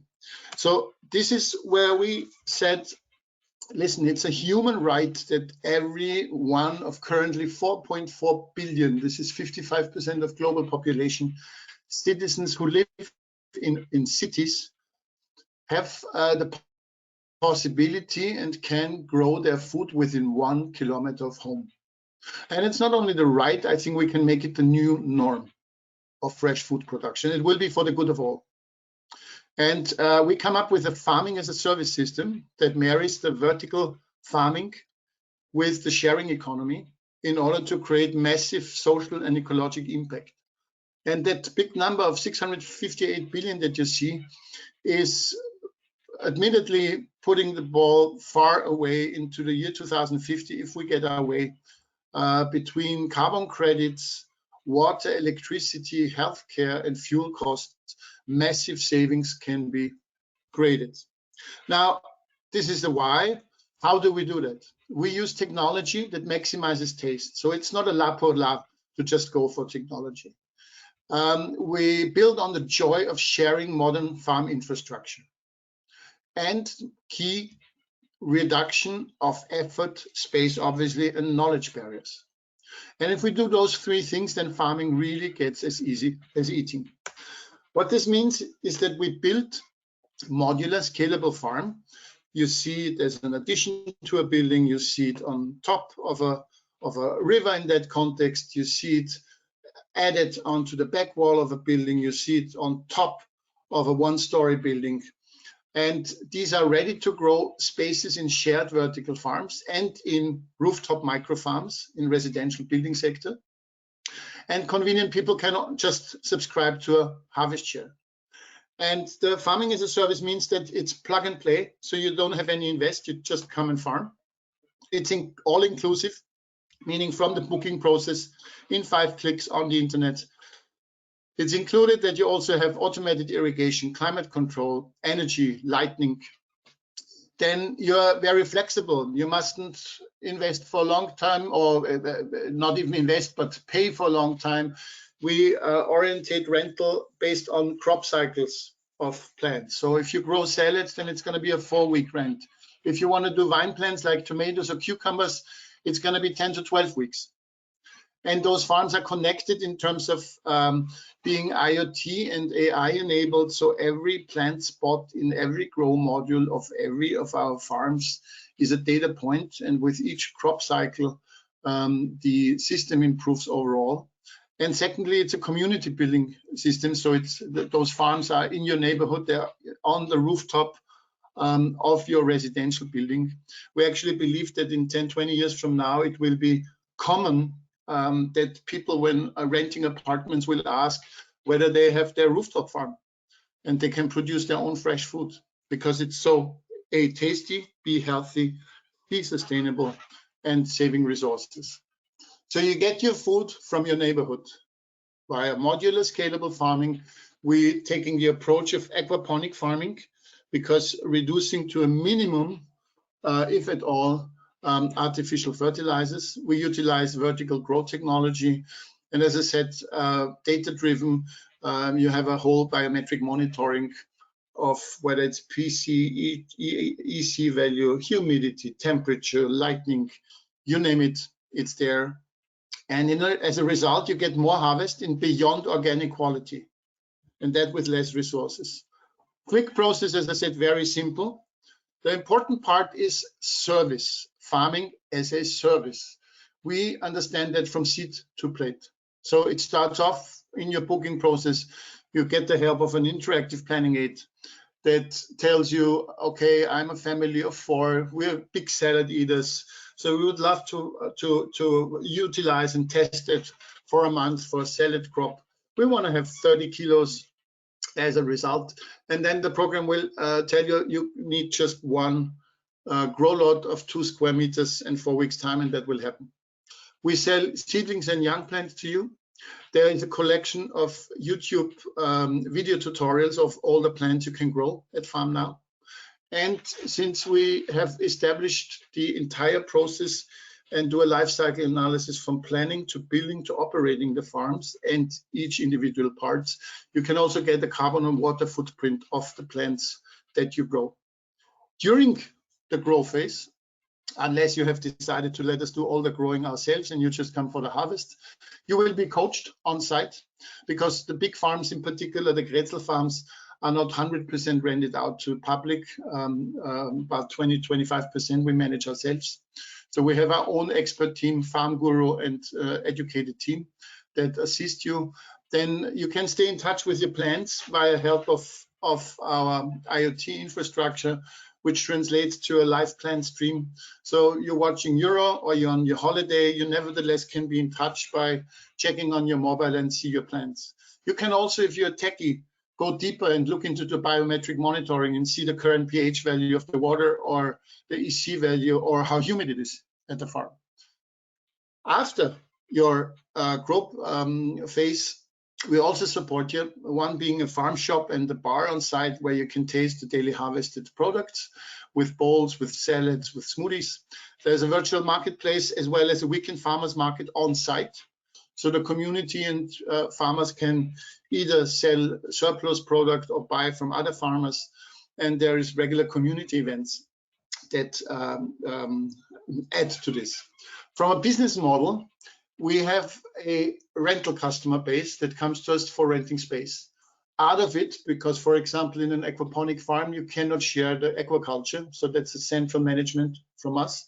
So you get shop transaction and web shop transaction. Given that we have 4 or let's say at least 3 different types of farms, one of the most, I guess, popular will be the so-called micro rooftop farm, where you have the same shared principle of the Grätzl farm, but only in sizes of 8 to 16 users. That depends on the building and how many apartments are in the building. They mustn't be just on the roof. They can be in the overall area, shared area of a apartment complex.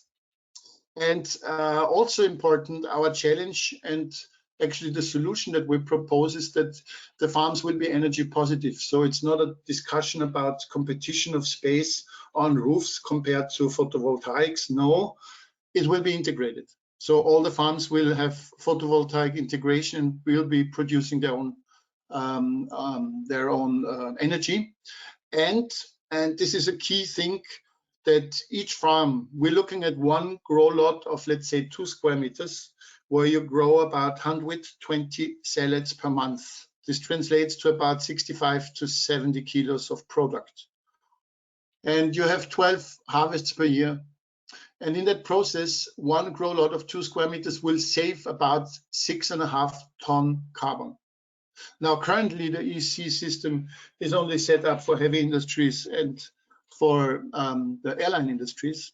We very much hope so that the changes that are coming from local governments across Europe in terms of a carbon tax to a discussion on the European level about integrating all sorts of business sectors in this carbon market, that we could monitorize, because we're going to be massively creating ecologic value here. From a project perspective, we're very young. We only resulted out of a impacton, so a hackathon for social impact enterprises last November. But we've made very fast progress, have put a website up in February, have done surveys, have compiled a team of 16 people, and are on track to open our first Grätzl farm in February next year. And before that, do a test of 3 micro farms starting in November of this year. Parallelly, we have set up a team in UK and in Poland, and are in discussion from Athens to Budapest to Brussels with interested parties about establishing FarmNow in their markets. And the interesting thing is also the research that we've done. So it was part taking users on board very early in the creation of the service. So after this was early June, by now we have about 1,500 survey visits. We have about 300 plus user interviews, and they clearly validate in terms of 77% saying they want to grow, giving us very clearly the reasons why they would do, and telling us also what they would want to farm for. Austria being a strong tomato country, salad, obviously leafy greens. Funnily enough, strawberries, so berries being very popular. And then also the services they would like, which clearly indicates to the video tutorial is taking away knowledge barriers, being extremely helpful and being asked for, as well as convenience in terms of automated irrigation, as well as a planning aid. And also the good news for us, whilst we still develop, is that more than 34% are saying they want to rent this the entire year, and a further 27 would want to do it more times than once. From an SDG perspective, we're looking at 100% taste and no waste. So contrary to other projects, we really redefine the supply chain to localize it. And when people can harvest their salads with intact roots, there is very little to no waste coming. So we actively support 15 of 17 SDGs. And from a per farm social and ecological impact, we're looking at about 600 tons carbon savings per year, saving 1.35 hectares, massive in terms of tons of food waste and package waste, reducing food kilometers accordingly, and most of all water, whilst at the same time bringing people together with nature in the community, and resulting in close to 600,000 climate-friendly meals per year. So just one farm delivers massive impact. We do that with a rather big team coming from 10 different countries. We have one of Europe's leading aquaponic specialists, Austria's instance, or let's say innovation and competence center for greening of buildings, Grünstadt Krause Saniformanek. We have 1, 2, 3 highly decorated plant scientists. We have the competence center for vertical farm in Austria, Daniel Podmirsek with his Vertical Farm Institute being partner, and a competent team that takes care of every aspect. So we believe we are set up to go. So my message to everyone is come visit us on farmnow.eu, take part in the survey, and let's farm now. Thank you so much, Alexander. That was really, really informative, and that was quite inspiring, because there's a lot of opportunity there for what you're doing, and it seems like you're on the right track, and you're finding a lot of partners. And I'm going to just check through the chat to see if we have any questions. Reminder to the audience, if you do have any questions, feel free to add those into the chat, and we'll try to compile those. But we don't have a ton of time. I do have time for one brief question, Alexander. I guess since you're still in this early stages of launching this business, as you described, you just really started in November, and you're now getting in the process of actually getting into operations. Is there anything that you feel you could really need help with, use help with right now? Like is there any piece of the puzzle that's missing that would be a force multiplier to help you forward? Well, I think the important part is to create a sense of urgency on the behalf of your partners. So for example, right now we're talking to a lot of real estate developers in the residential area, in the commercial building sector, in the business park building sector, because everybody, you look at these big companies and everybody is having a sustainability report on one hand. And then we looked at one in particular and found out that if we do 45 micro farms on their residential buildings, because they're a big international company, we would make their carbon emission a zero-sum game, basically taking away all their carbon. So it took a great deal of fact-based information in order to create a sense of urgency that translates into, okay, we're going to test this in any case. And if we test it in one location, it works out, we're going to do an extended test, and from there you success breeds success, and you get to more locations. But that initial first test to be done with the partners and creating that urgency, that which everybody knows, that we need to live sustainable in the city, we need to grow our food more sustainable, we need to consume more sustainable. But when it comes to action, that's a tough one to really get them off their, so to speak, butts. Excuse my language here. No, we're all adults here. We understand. But yeah, we appreciate your contribution, and if feel free to stay on board, and if you have any questions, also please do post a link to your business in the chat, so that way everybody can do that. And then without further ado, we do have a tight schedule, and lunch break is coming up soon, so we wanted to make sure everybody has plenty of time to fill their belly with some good food, because that's what we're talking about here. I'm going to move on to the next presenter. Thank you, Alexander. Much appreciated. The next presenter is from AWorld. And our presenter is Alessandro Armilata.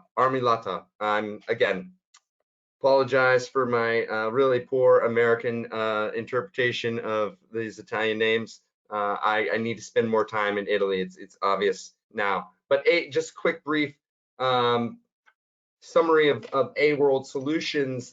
They are a digitally oriented company that's really focused on trying to bring the SDGs and sustainability into every aspect of people's thinking, whether it's businesses or consumers or students. So without further ado, we're going to run into it. I'm going to hand the microphone over to Alessandro, and he can present on AWorld. And perhaps Alessandro is not here yet, which in that chance, Alexander, if you're still there, we do have time for questions, for additional questions. Happy to do so. All right, well, let's jump. Thank you for your flexibility, Alexander. As you know, in the startup world, everybody's got a very packed schedule, and things run over all the time, and it's not uncommon for conflicts to arise. But yeah, we'll jump back into some of those earlier questions.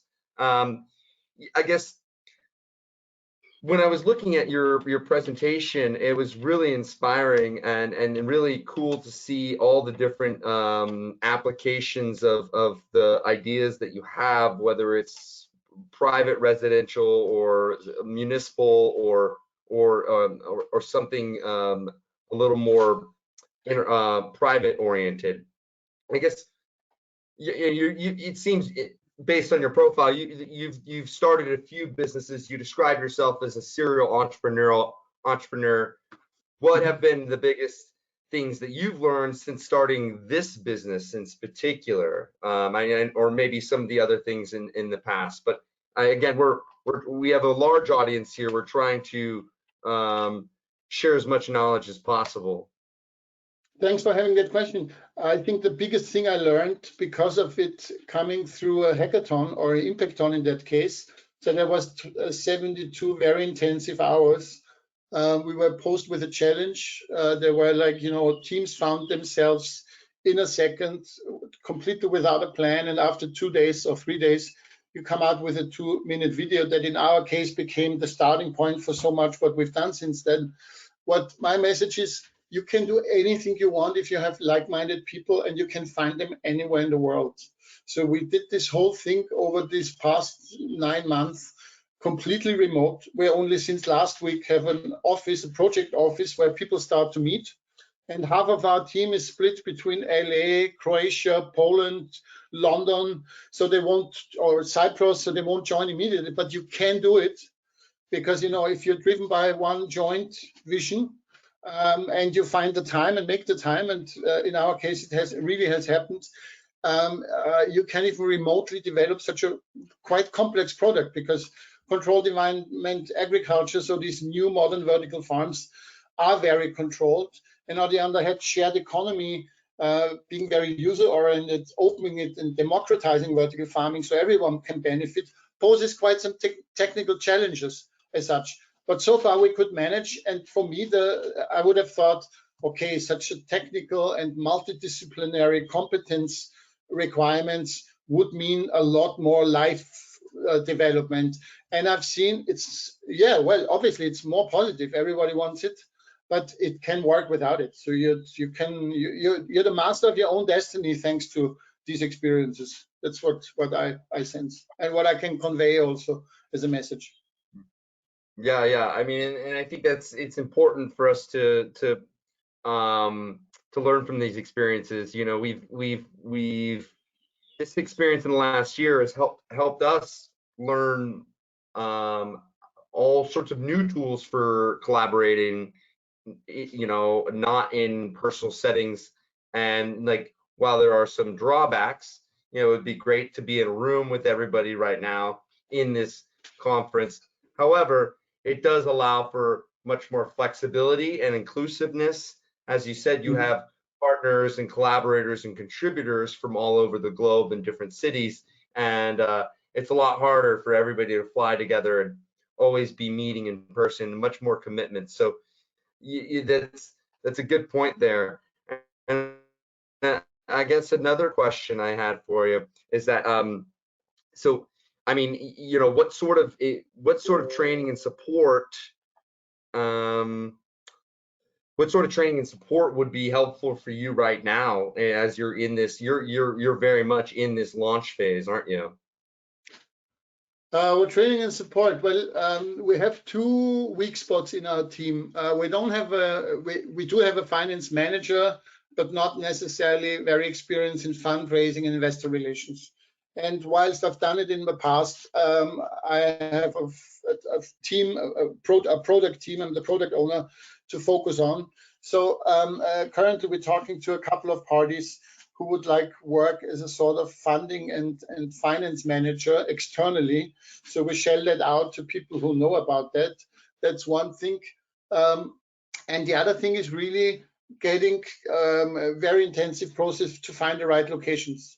Because we're looking for Vienna, inner city within the Gürtel, so between 1st and 9th district for a pilot location. Because there's vertical farms all over, but in an inner city location shared. That's the first ever globally. Never has happened as such. Yeah. And then also the 3 buildings that we're looking, because the micro farm layouts, there will be tested 3 different layouts in order to look at different approaches on how to mitigate contamination risks.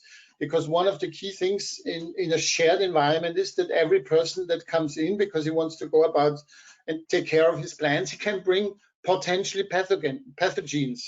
So you gotta find ways of how you mitigate that risk, and that's why we test it. And helpful on that end would rather be, as I said, like getting the urgency. We're talking to the city of Vienna. We're talking to several real estate developers. We're talking to retailers. We have a parking lot farm for the inner city locations.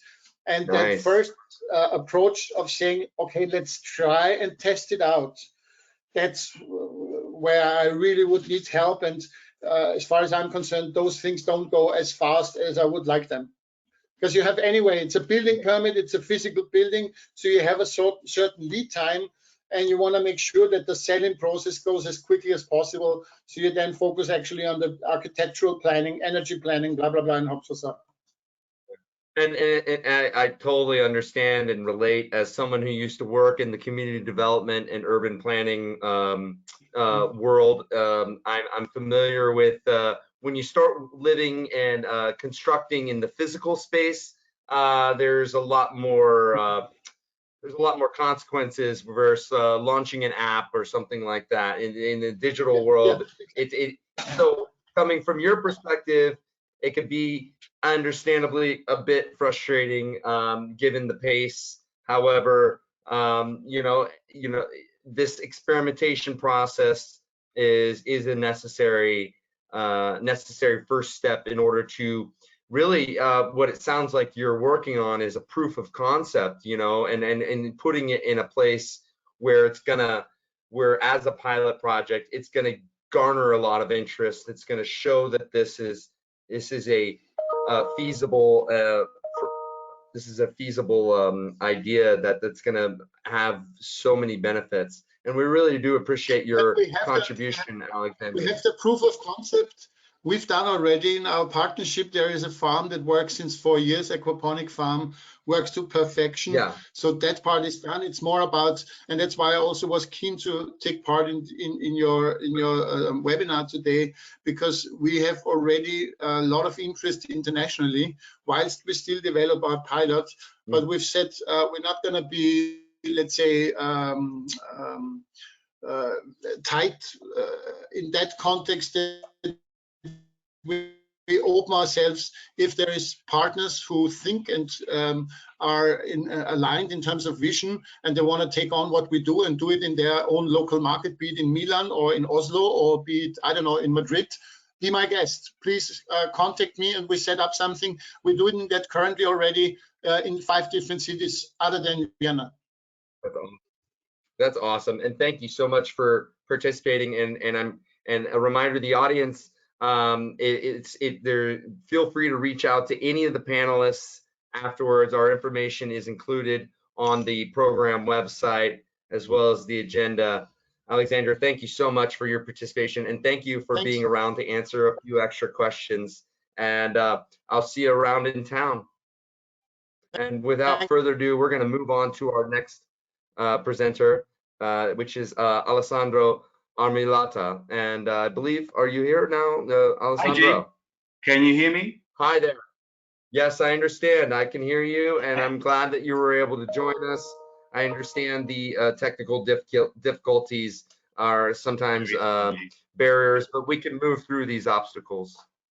Very sorry about this. It's a Monday for my computer too, and it just doesn't want to cooperate. So, okay. Thank you for your time. What I'm about to present to you is who we are and what we do.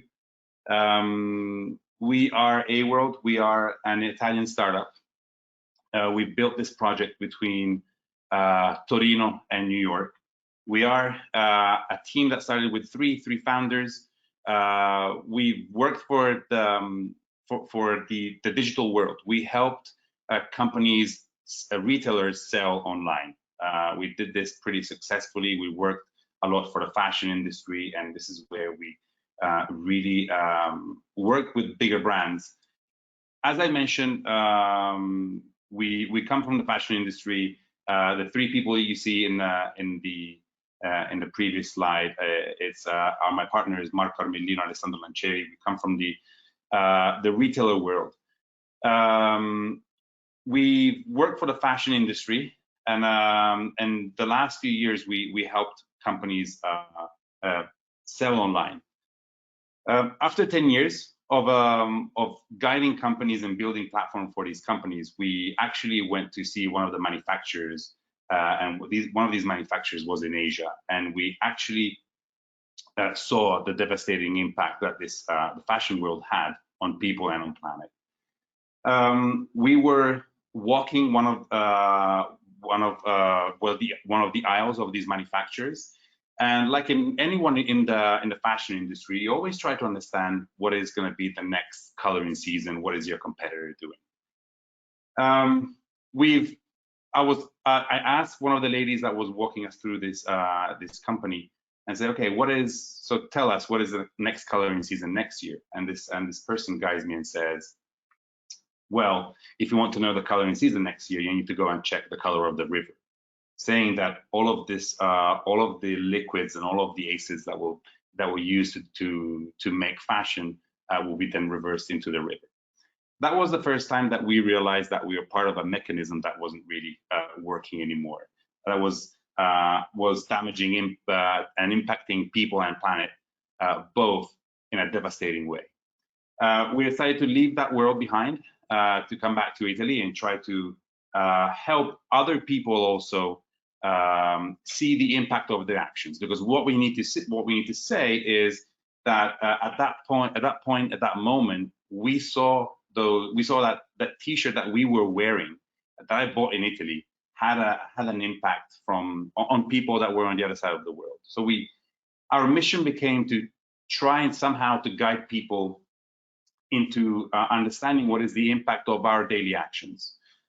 We went, and I want to share this with you. We went into understood and studied what was going on and what were the problems in society, and why weren't we living sustainably yet? And this was 2019, and we understood that 77% of the consumers actually want to learn about sustainability, but they don't know where to start. So there's a lot of information out there. There's a lot of big numbers, and sometimes it's difficult to understand.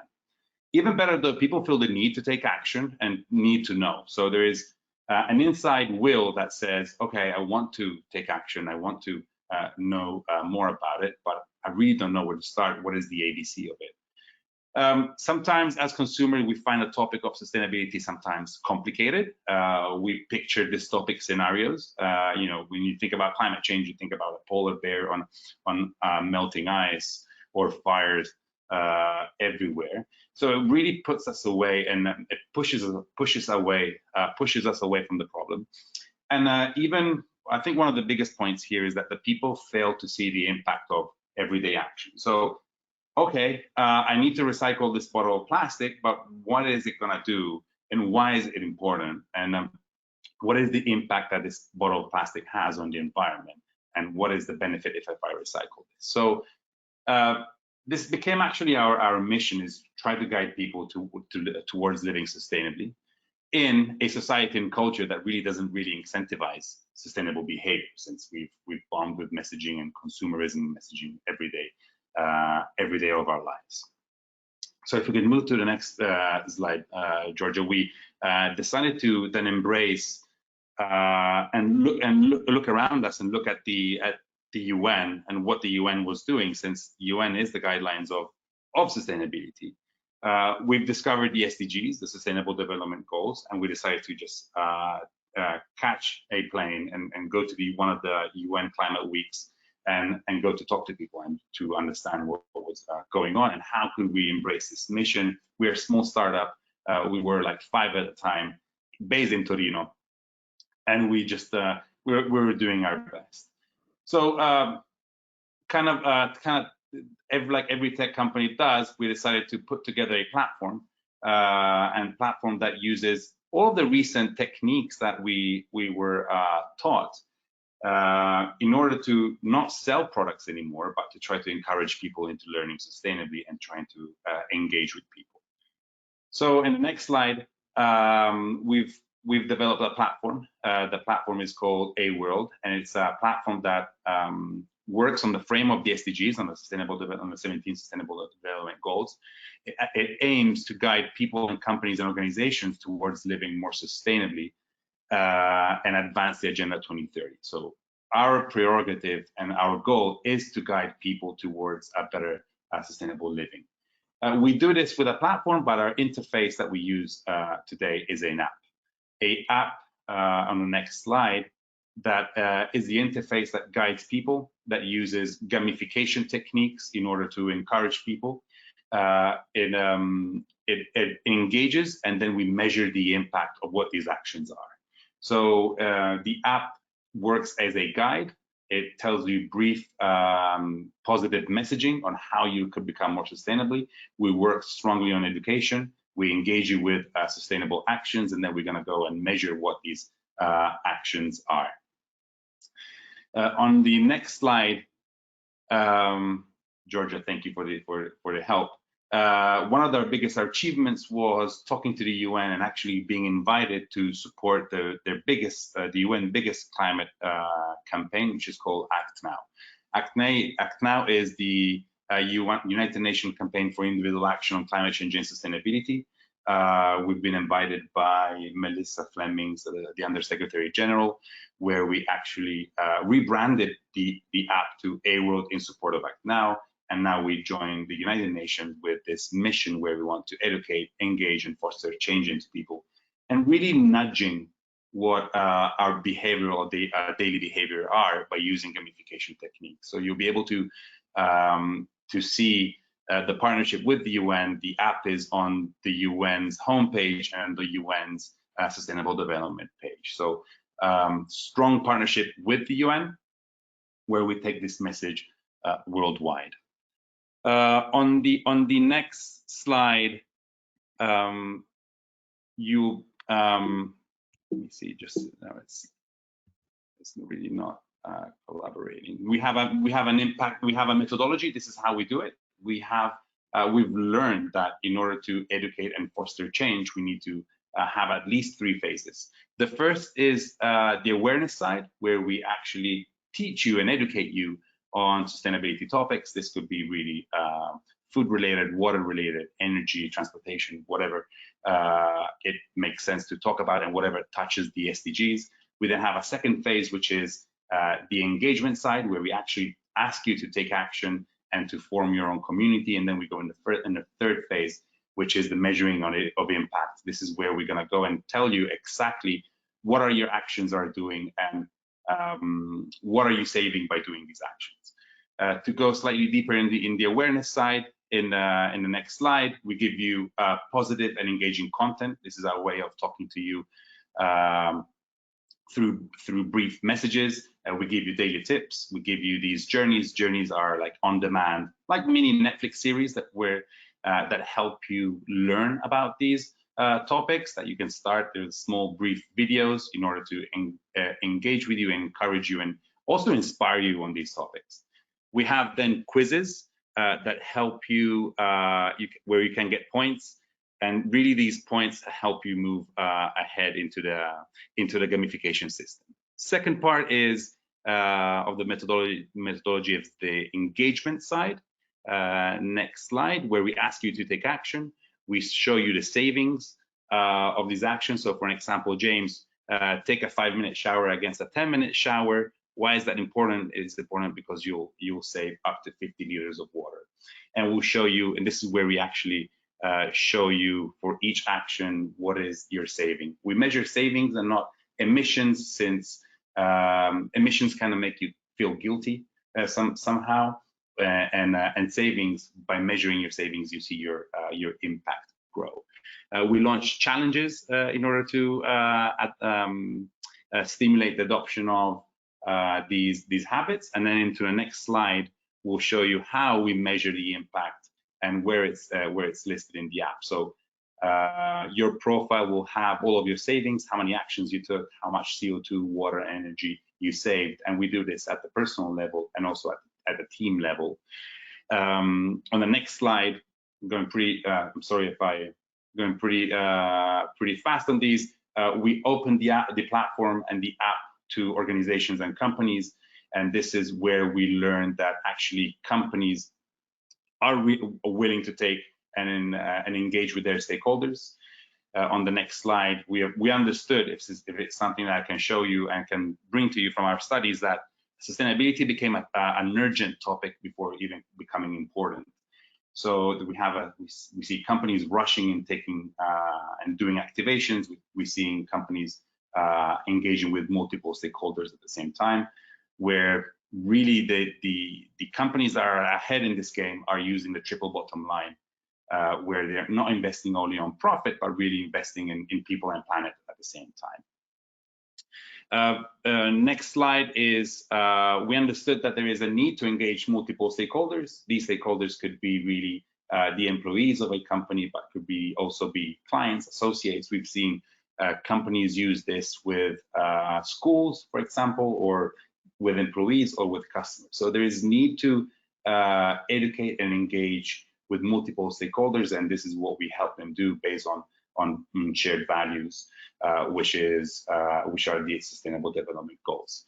On the next slide, this is what we what we aim to achieve with the companies is we want to create a culture of sustainability. We want to help them integrate the SDGs into the organization strategy, create shared value and give a sense of purpose to the stakeholders, and then measure the impact, because we obtain key data that helps us help the companies, and we provide data for their sustainability reports. We do this with two solutions. We have first the app, as I mentioned earlier, in the next slide, and the second is you can use the platform and integrate the platform through our API into your existing platform. A brief example on the next slide is, imagine you can have your own team inside of the AWorld app. Inside your team, you can create an educational program where you can educate on the SDGs your stakeholders. We can do different quizzes. We help you engage and keep your stakeholders motivated. I'll be closing with, on the next slide, we'll give you some of the content that we list inside. We help companies, we list inside these teams. So it's really, we help companies with their strategy. We also advance what that strategy is. We tag and we map everything on the SDGs. So it's important to know what we're talking about and to be guided always by this shared framework, which is the Agenda 2030 and the 17 Sustainable Development Goals. Companies here pick, mix, and match what these content, what is the content that they want to see inside the team, and so there's companies that prefer the more social, equality, diversity, inclusion, or more environmental, or just matching those. We leave this up to the company. On the second side, if you don't want to use the app, we help companies use our API system that can be integrated into your platform. So imagine all of the experience, or the gamified experience that we provide in the app, also inside your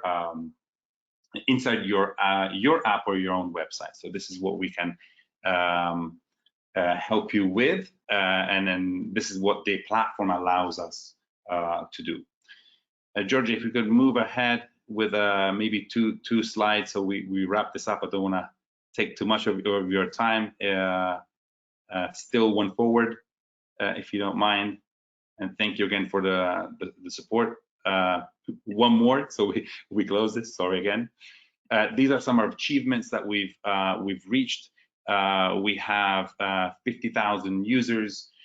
We've reached 2 million actions in the first 7 months. We launched this at the end of September. We have 15,000 daily actions, and we now partner with corporations around the world, and we also help them create challenges, internal challenges, and then these challenges always have a sustainable reward that is also that regards the planet. So if the community take actions together, this partner will then maybe plant trees or plant bees, donate bees to a city. So I think I'll wrap it up here. I know I took some of your time, and we're pretty late. But if I can leave you with a message, this is that we are in the biggest challenge that humanity has to face. We are in this together. We are in this crisis together, and together is the only way out.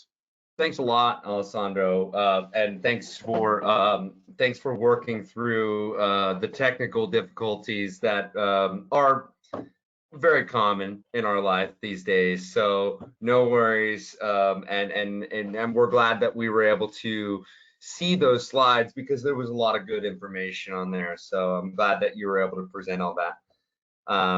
And it just one final question before we move on to the conclusion. You know, it seems like you've been able to develop this amazing app that can really help people you know, take action, as you said, and that's the key. Is it's all about engaging and raising awareness. And I guess looking back, you know, I'm kind of gonna go back to one of those common questions. You know, if you had one piece of advice that you could lend to other people trying to do the same, or maybe was there something that was really missing in the early stages when you were launching your business? Well, it became the vision was this project grew as we grew. We're not activists. We're people that embrace this too. Something that was missing, if we could have had some more help understanding corporates, what they need, what they were, where they were head, and maybe it's also related to the ESG environment. We didn't understand this much at the beginning, and we could have done some help. We would have to be more curious ourselves into understanding what are this ESG world. There are other companies that do something similar, that similar projects that we do right now. I think that combining education and engagement, it's really key, and it's you know, we see this as the future of where we're heading, and it's we've seen a lot of interest, and if I can give you another message, is focusing on the SDGs and having this shared framework that every organization uses across the world to be honest, is key. So yeah, wow. That's really extremely valuable insight, Alessandro, and thank you so much. And we look forward to I look forward to seeing how your company can really make some huge measurable goals and really be a game changer as we need to transform in sustainability, especially not just in food, but in every aspect of consumption, which is kind of interesting because you came from the fashion world, or you're talking about other aspects of consumption, and you know, food is important, but we also have to consider the other aspects of our life. So thank you so much, Alessandro. Absolutely, thank you, James, and sorry again for the technical problems. No worries, we're used to it. So we're gonna do a quick wrap-up session real soon, just to kind of bring a few conclusions forward, I guess, for all of the participants. Alessandro, yeah, feel free to stay on board if you'd like. But just kind of looking at all of the different startups that we just listened to, as well as the trends that Hermana spoke to, and we'll just a quick summary here. It's really plain to see that there's a lot of ways that we can all do good things and do better things and be more sustainable, and not just in a startup and an entrepreneurial context, but also as a consumer. So as we were just ending here with Alessandro, there's a lot of different aspects of consumption that we can all take action in. And it really comes down to the knowledge and ensuring that you are well equipped with the knowledge, and which are different skill sets and tools, And so that's what we're hoping to inspire here, and we hope everybody's enjoying this. You know, just kind of from my takeaway, Germana's trends very interesting, because it seems to really be highlighting the fact that this shift towards sustainability is becoming a bigger topic, especially due to COVID, as it's kind of reframed and put things into new perspective, and especially looking at the physical impacts and moving not just looking at tech as the goal or the tool, but understanding of what these tools are used for, and seeing how these tools can be applied in real world experiences, whether it's shortening global value chains, increasing connection of proximity between producers and consumers, understanding accountability, traceability, and just promoting this shared economy in which we can reduce our mindset where we would need to have so much private ownership for things that we don't use all the time. And so I think there's a lot of ability for us to look at these ideas. Looking back at the first app that we spoke to, Too Good to Go, amazing solution, and we're already seeing that this is an example of a great idea that was launched and that has now not really taken hold. As he said, they've launched all over Europe. Now they're launching in the USA and Canada, and with each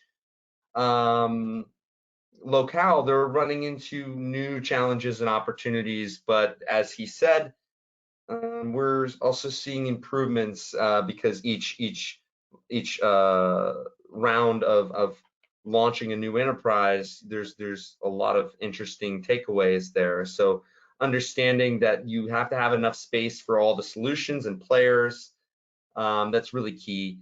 And also important for us, for those change makers out there in the executive capacity, to remember that sometimes the speed of business processes are sometimes limited at the top, and with the decision makers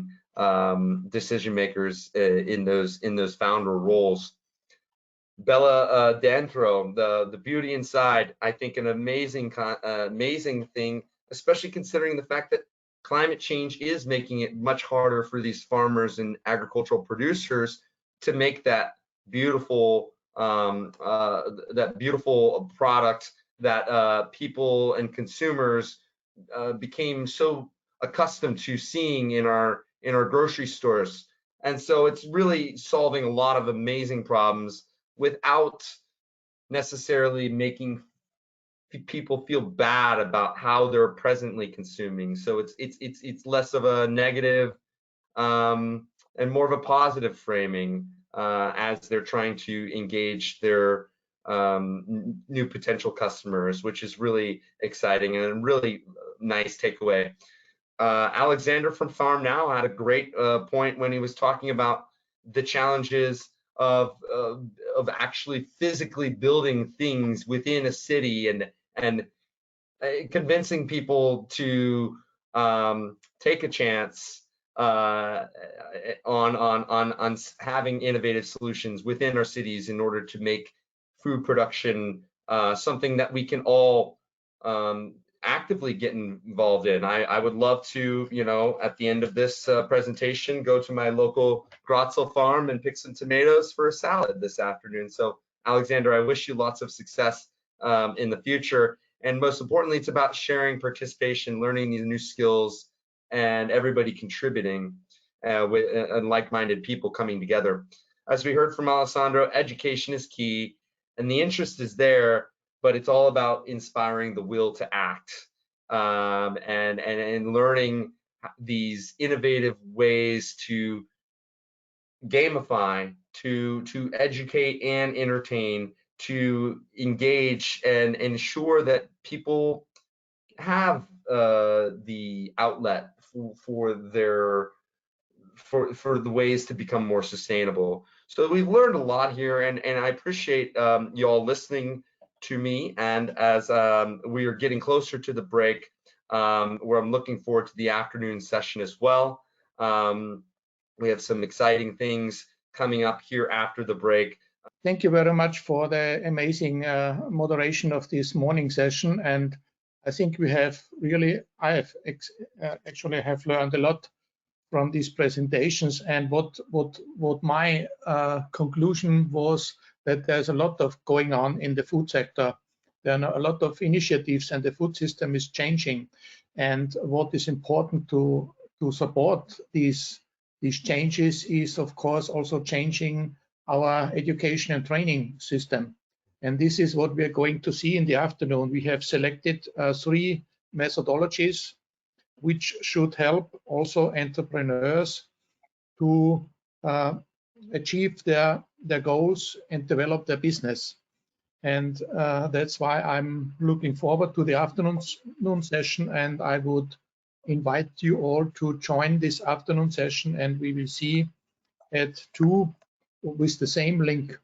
When this meeting is now closed, and all the participants will receive a feedback form, so we would very much appreciate if you could give us feedback about this session and to improve our activities also in the future.